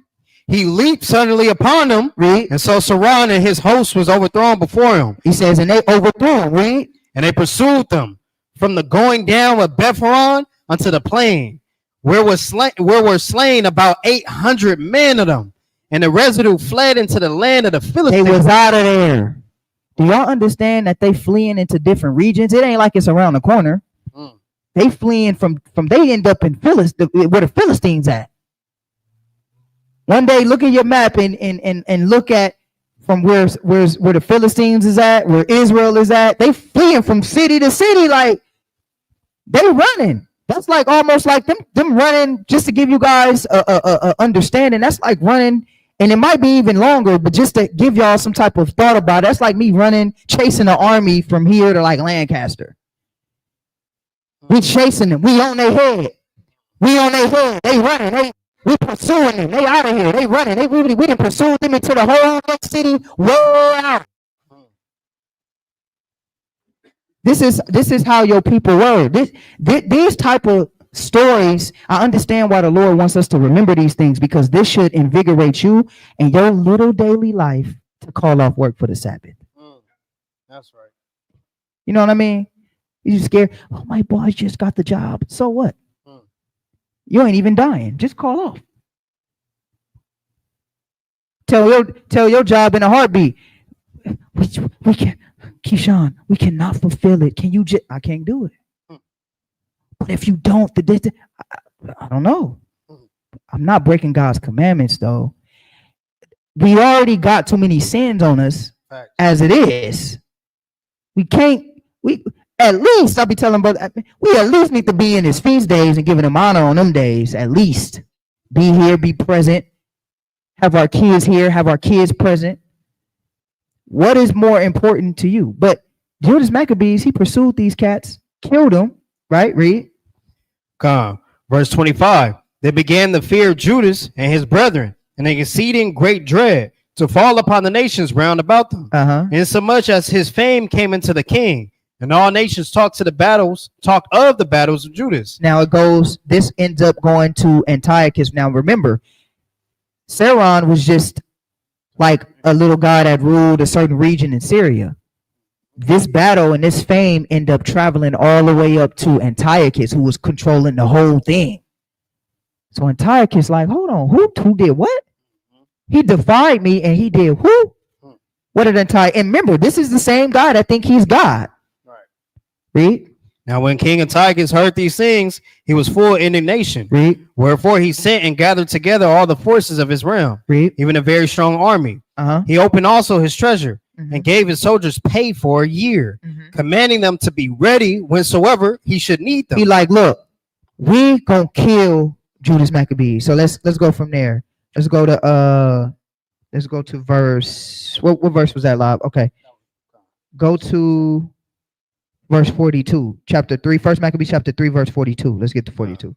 Verse 42. Speed it up a little bit. Now when Judas and his brethren saw that miseries were multiplied, and that the forces did encamp themselves in their borders, for they knew For they knew how the king had given commandment to destroy the people and utterly abolish them. So they knew, right? If you go back and read the chapters in between before we get to verse 42, but they knew what Antiochus was planning to do. So they had already heard what was going on. Read. They said one to another, let us restore the decayed estate of our people, and let us fight for our people in the sanctuary. So Judas and his brothers was like, you know what? Let's fortify Israel now. Now we have the power and the momentum to fortify Israel. So let's get our sanctuary back and let's fortify Israel so we can have a fortification. So when they come against us to fight, our walls is back up. Read. Then was the congregation gathered together that they might be ready for battle. Read. And that they might pray and ask mercy and compassion. And that's the thing. Before we go to battle, you know what we got to do? We got to pray. We got to pray to the Most High. Before we go to battle, we got to pray to the Lord. We got to make sure that the Lord is on our side. You understand? Before you go to battle, make sure you pray. Every day, try to pray. Don't go to battle without consulting the Lord first. Read. Now Jerusalem lay void as a wilderness. Jerusalem was a wilderness. Read. There was none of her children that went in or out. Nobody was going. It was a straight wilderness. Just imagine dead bodies everywhere. Dead bodies of children, dead bodies of women, dead bodies of men just lying everywhere. It was a straight wilderness. Feces everywhere. Yeah, they did that in the temple for sure. Blood everywhere. Watch this, read. The sanctuary also was trodden down, and aliens kept the stronghold. The heathen had their habitation in that place. And the heathens were there just because, not like that. The heathen are nasty. So they just kept it nasty, kept it filthy, and they just had their stronghold there. And it was a wilderness because that's what the Lord said. The Lord said that when the nation of Israel is not there, then the land is not going to yield its strength. Read. And joy was taken from Jacob. Read. And the pipe with the harp ceased. Wherefore the Israelites assembled themselves together. Read. And came to Maspah over against Jerusalem. For Maspah was the place where they prayed aforetime in Israel. Then they fasted that day and put on sackcloth and cast ashes upon their heads and rent their clothes and laid upon the book of the law and laid open the book of the law wherein the heathen has sought to paint the likeness of their images. Does that sound familiar? Said the heathen took their book and started painting their own images in their book. Iconoclast sounds like iconoclast, right? Sounds like if you Google right now, if you Google Paul, Peter, all the disciples, what they're gonna be? White men. They're gonna paint the likeness. They've been doing this. They're gonna paint the likeness of their images into our history. Read. They brought also the priest's garments and the first fruits and the tithes and the Nazarites they stirred up who had accomplished their days. Then cried they with a loud voice toward heaven, saying, what shall we do with these? And whither shall we carry them away? For thy sanctuary is trodden down or profane, and thy priests are in heaviness and brought low. And lo, the heathen are assembled together against us to destroy us. What things they imagine against us, thou knowest. How shall we be able to stand against them, except thou, O God, be our help? Remember, God is going to be our help. Read. Then sounded they with trumpets and cried with a loud voice. And after this, Judas ordained captains over the people, even captains over thousands and over hundreds and over 50s and over 10s. But as for such as were building houses or had betrothed wives or were planting vineyards or were fearful, those that commend. Now look, now this is cold. I have to slow this part down because we about to end it right now. We're going to wrap it up because I know we're about to celebrate for sure. But I want to key in on this real quick in verse 56, where it says, but those that were building houses, taking wives, getting married, planting vineyards, and also the ones that were afraid. So basically, all the people that their personal situations was more important than the Most High. All the people that had their personal lives and their personal issues more important than the Lord, Mattathias pushed them to the side. Oh, I can't make it. Maybe next time I gotta finish my house. Oh, brothers, I just got married. I got married. I just want to enjoy my wife. I'm just too scared. I just can't stand up to my mom or my girlfriend or whoever in my life, whoever it is. All of those, Judas pushed them to the side. Watch this, read. Verse 56, but as for such as were building houses, or had betrothed wives, or were planting vineyards, Read. or were fearful, those he commanded that they should return, every man to his own house, according to the law. Because I look, bro, if your mind is not as crazy as my mind is for the Lord, I don't want you around me. So just go back home. If you're not trying, if you don't have the same zeal that I have for the Most High, then not like that. We not friends. Go back home and do what you got to do. I want the people, this is what Judas is saying, and we all have to adopt that mind. I want the people that are serious about this walk.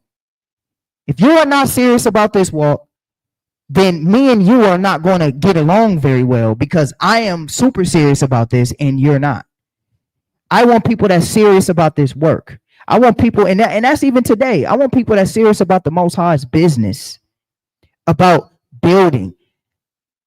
You don't want a brother that you gotta hold their hand, or a sister that you gotta hold their hand. You want a brother that's like, oh, bro, like when I come into the school and I see brothers doing stuff like putting the tent up correctly, right? Putting the tent up correctly so that people won't look in here and we can have more protection for the women and children. When I see brothers doing that, when I see sisters in the back getting things together and making sure that the food is there and hot and stuff like that, when I see brothers coming to the school after hours to clean up and make sure the school is clean so we don't get roaches and it smell good in here, and they don't, when I see that without even asking, like when I come to the school and I just walk in and I see the light on, I'm like, who at the school? And I see Brother Donald in here cleaning by himself. Those are the type of brothers that I want around me. I don't want that brother that's just here. I want the brothers and the sisters that you don't gotta tell them too much. They know the state of their church already. They already know what's going on. The same way Judas Maccabees didn't want nobody else around him in the wartime, that's the same way that I kind of do feel in my walk. I want brothers that's really about this work that's around me. Like that's really gonna be about this work. Like that when you see brothers and sisters, you don't even gotta.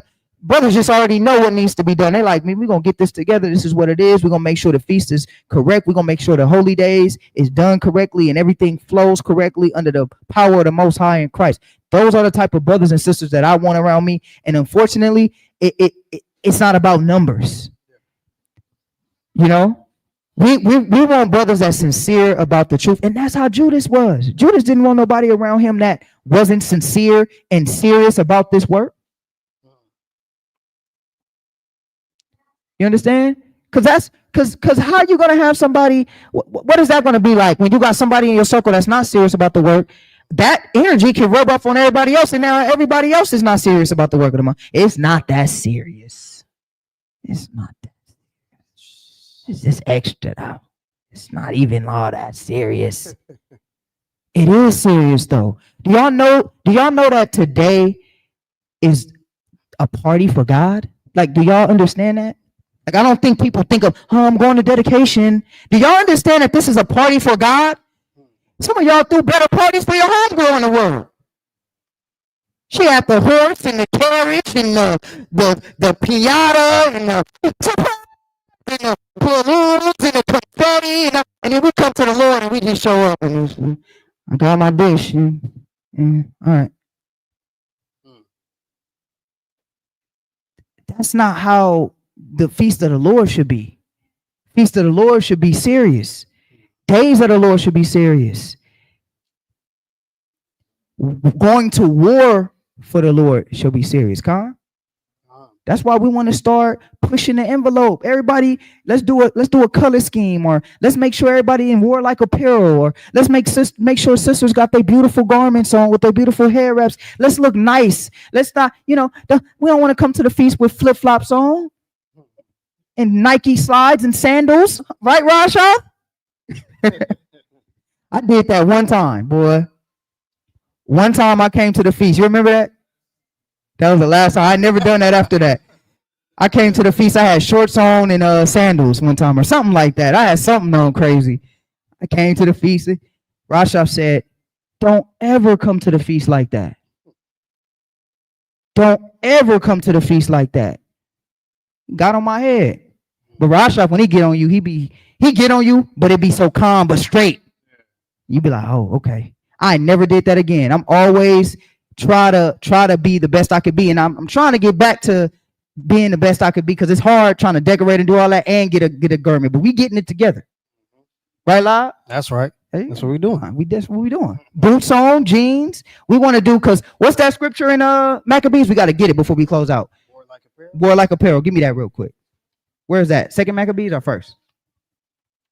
Is it second Maccabees?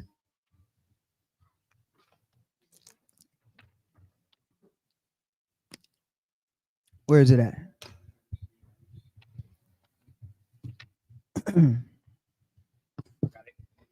First Maccabees chapter 14, verse 9. Read. It says, the ancient man sat all in the streets. The ancient man. Can you imagine a big party in the streets where cities, we're doing it on a small scale. Imagine all of LA keeping dedication. All the Israelites in LA keeping dedication.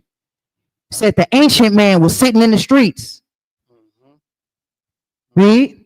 Communion together of good things. Communing together. I mean, they talking, they laughing, they sitting in the streets. Read.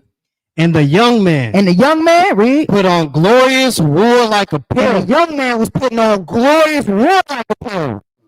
They had their boots strapped up. They had their garments on. They had glorious warlike apparel. Read. Is that it? God. Glorious warlike apparel. And we want to try to emulate that the best that we can.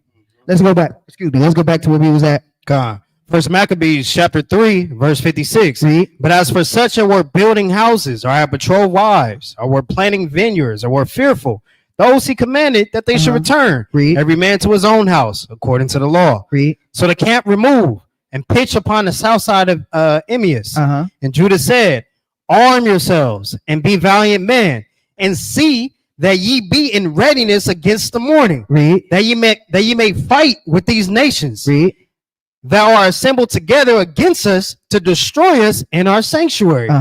For it is better for us to die in battle than to behold the calamities of our people in our sanctuary. He said it is better for us to die than to let our sanctuary be like this. So we're going to skip for the sake of time. This is when they went to start to rededicate the temple. And this is how you get dedication today.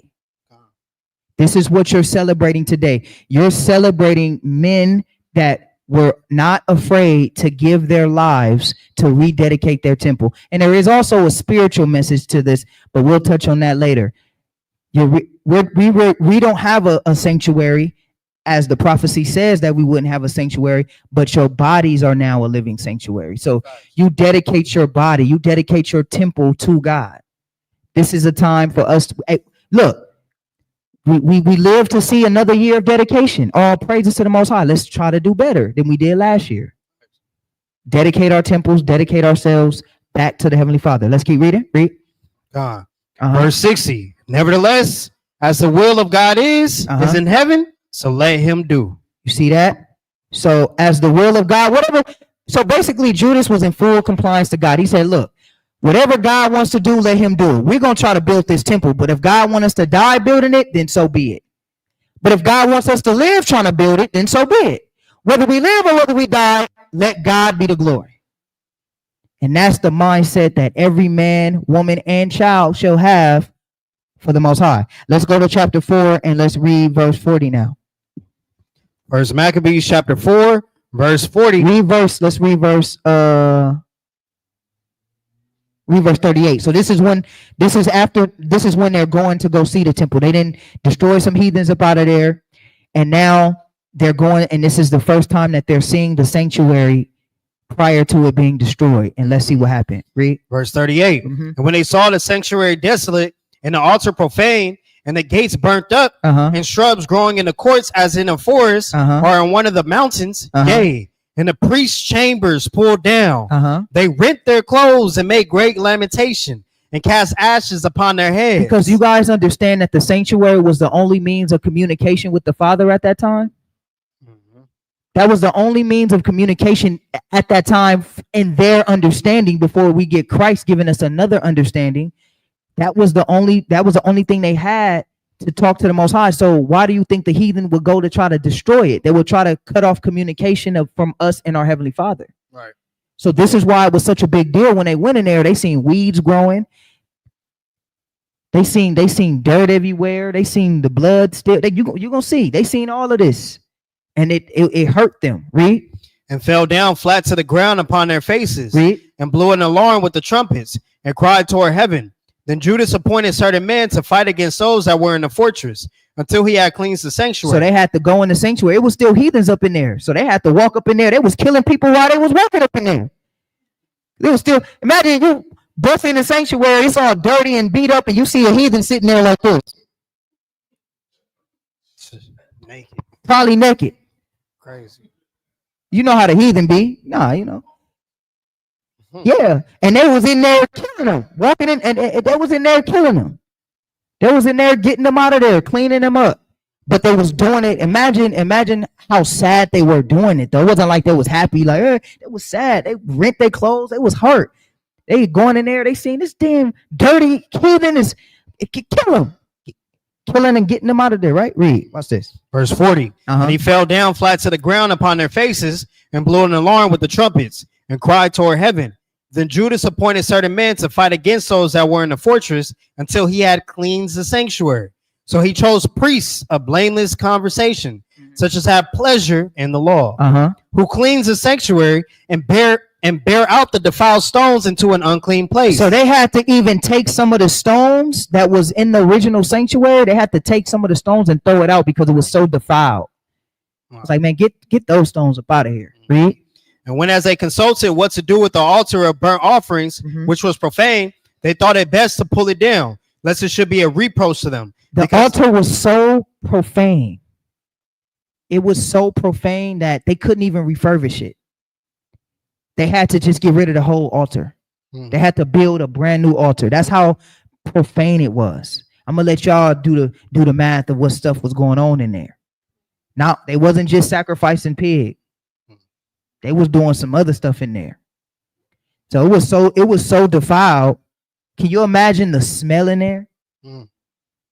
It's walking in there. So it was so defiled that the main sanctuary, they just had to get rid of the whole thing. Like just get rid of that whole thing. Just get it out of here. Wow. Read.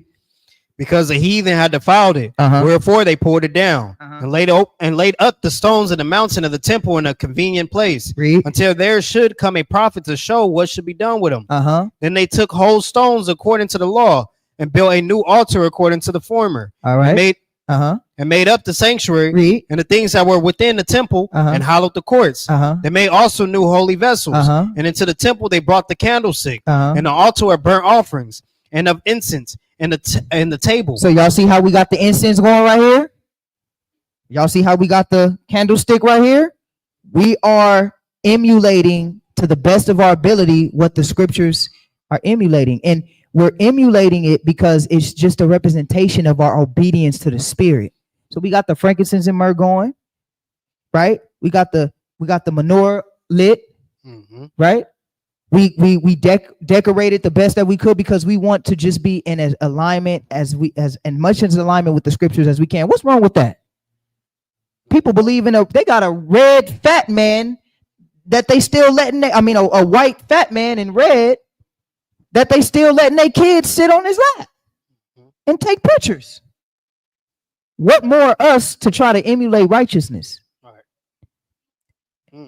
It's just a spiritual thing. It's just something about doing it and letting your kids see it and you doing it every year to get it in your heart that this is what we do in righteousness.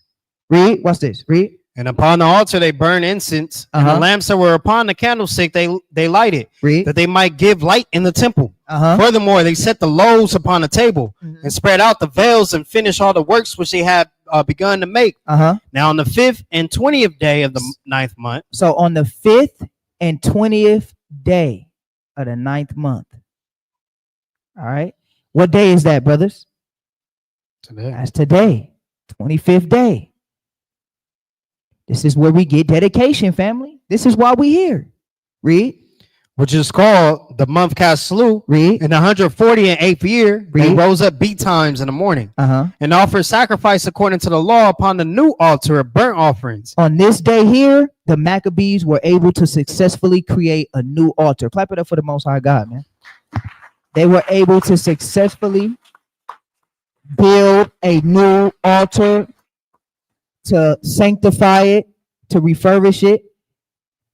And spiritually, we know that this is something that's happening to us in the spirit, where we once were filthy, we once were dirty, we once were eating pig, we once were committing fornications and different abominations, and just living our lives and not repenting for any of our transgressions and just living. We were once keeping Christmas and worshiping idols. We were once all doing that, and now we get a chance to just rededicate ourselves and to clean ourselves. And we do it in the spirit of what our forefathers did by the hands of the Maccabees. You understand? This is what we're doing here. And we doing it in the Bible. Isn't it? Doesn't it feel good to keep what's in the Bible? Let's keep reading. You're almost done. Read. And offer sacrifice according to Salakia, verse 53. Uh-huh. And offer sacrifice according to the law upon the new altar of burnt offerings which they had made. Uh-huh. Look, at what time and what day the heathen had profaned it. Read. Even in that was it dedicated with songs Uh-huh. and citherns and harps and cymbals. Uh-huh. And all the people fell upon their faces, worshiping and praising the God of heaven, who had given them good success. Uh-huh. And so they kept the dedication of the altar 8 days. And they partied. God. They partied for 8 days with music and celebration. This is why, family, tonight is not over. All right. For 8 days, we have a celebration for 8 days. We having fun for 8 days. Okay? So tomorrow we doing something. The next day we doing something. We're going to try to get together all 8 days. To hell with work. Oh, well, we doing it. I'm not saying you got to call off work and none of that, but it shouldn't hinder you from at least coming and showing your face on the days that we are trying to uphold for the Lord in the spirit of dedication. You understand?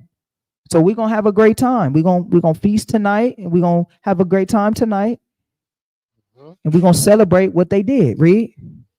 And so they kept the dedication of the altar 8 days, Uh-huh. and offered burnt offerings with gladness, Mhm. and sacrificed the sacrifice of deliverance and praise. Read. They decked also the forefront of the temple with crowns of gold, Uh-huh. and with shields, and the gates and the chambers they renewed, and hanged doors upon them. Mhm. Thus they were very great gladness among the people, for that the reproach of the heathen was put away. Uh-huh. Moreover, Judas and his brethren with the whole congregation of Israel ordained that the days of the dedication of the altar should be kept in their season from year to year. And no Israelite leader or man or whoever is going to tell me we ain't really got to keep dedication.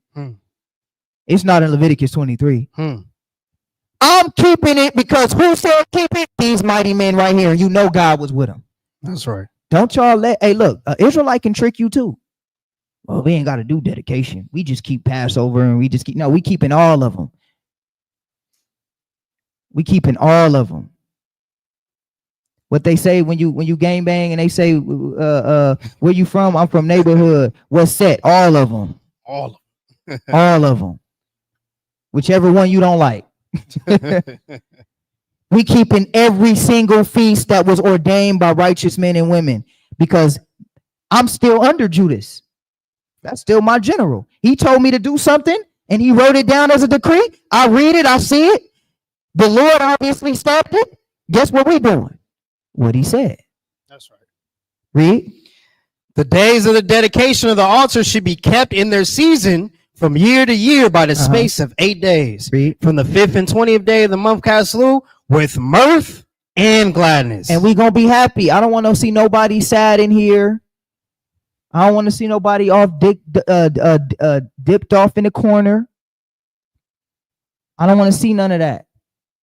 I want to see people laughing. I want to see people enjoying themselves. I want to see people eating. I want to see people drinking. I want to see people having a great time and having fun tonight. I want to see the kids having fun and running around. It should be it should be a day of mirth and gladness. It should be no sadness in here. And even y'all online, y'all might not be here present with us, but y'all present with us in the spirit. Y'all have a great time. I know some of y'all is laid out where you at, but I hope that you guys cooked and celebrated with your loved ones and your families. You understand? I hope you guys did that online. And I'm thank God that you're here listening in the spirit to the story of our forefathers. Right? So everybody should be happy today. Let's go from there, Lord. Let's go to 2 Maccabees chapter 1, verse 18.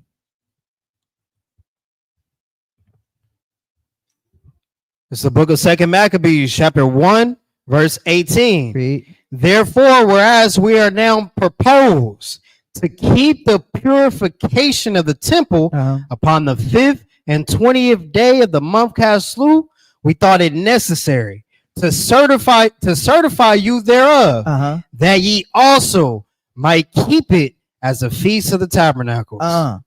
So how are we supposed to keep dedication? Just like tabernacles. So what does that mean? Tabernacles is a 8-day feast, correct? The first and the last day are Sabbaths, correct? So should anybody be trying to go to work tonight? Should anybody be trying to go to work tomorrow? Nope, because the first day is a Sabbath. So we're going to keep it like tabernacles. No buying, no selling. You can cook, and tomorrow we're going to get together and we're going to party tomorrow. That's right. But no buying, no selling, and no working. We're going to keep it like tabernacles. And the last day, guess what? We're going to keep the last day as a Sabbath as well. No work, no buying, no selling.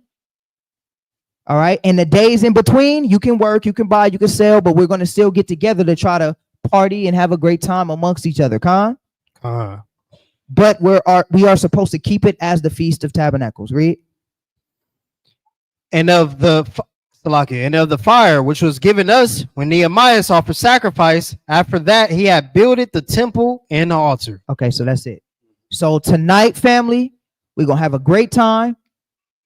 We're gonna get some brother Young Lob. You know, we're gonna take a celebratory shot for Mattathias and his men. Got to. And we're gonna have a great time tonight, Con. Clap it up for the Lord. All praises.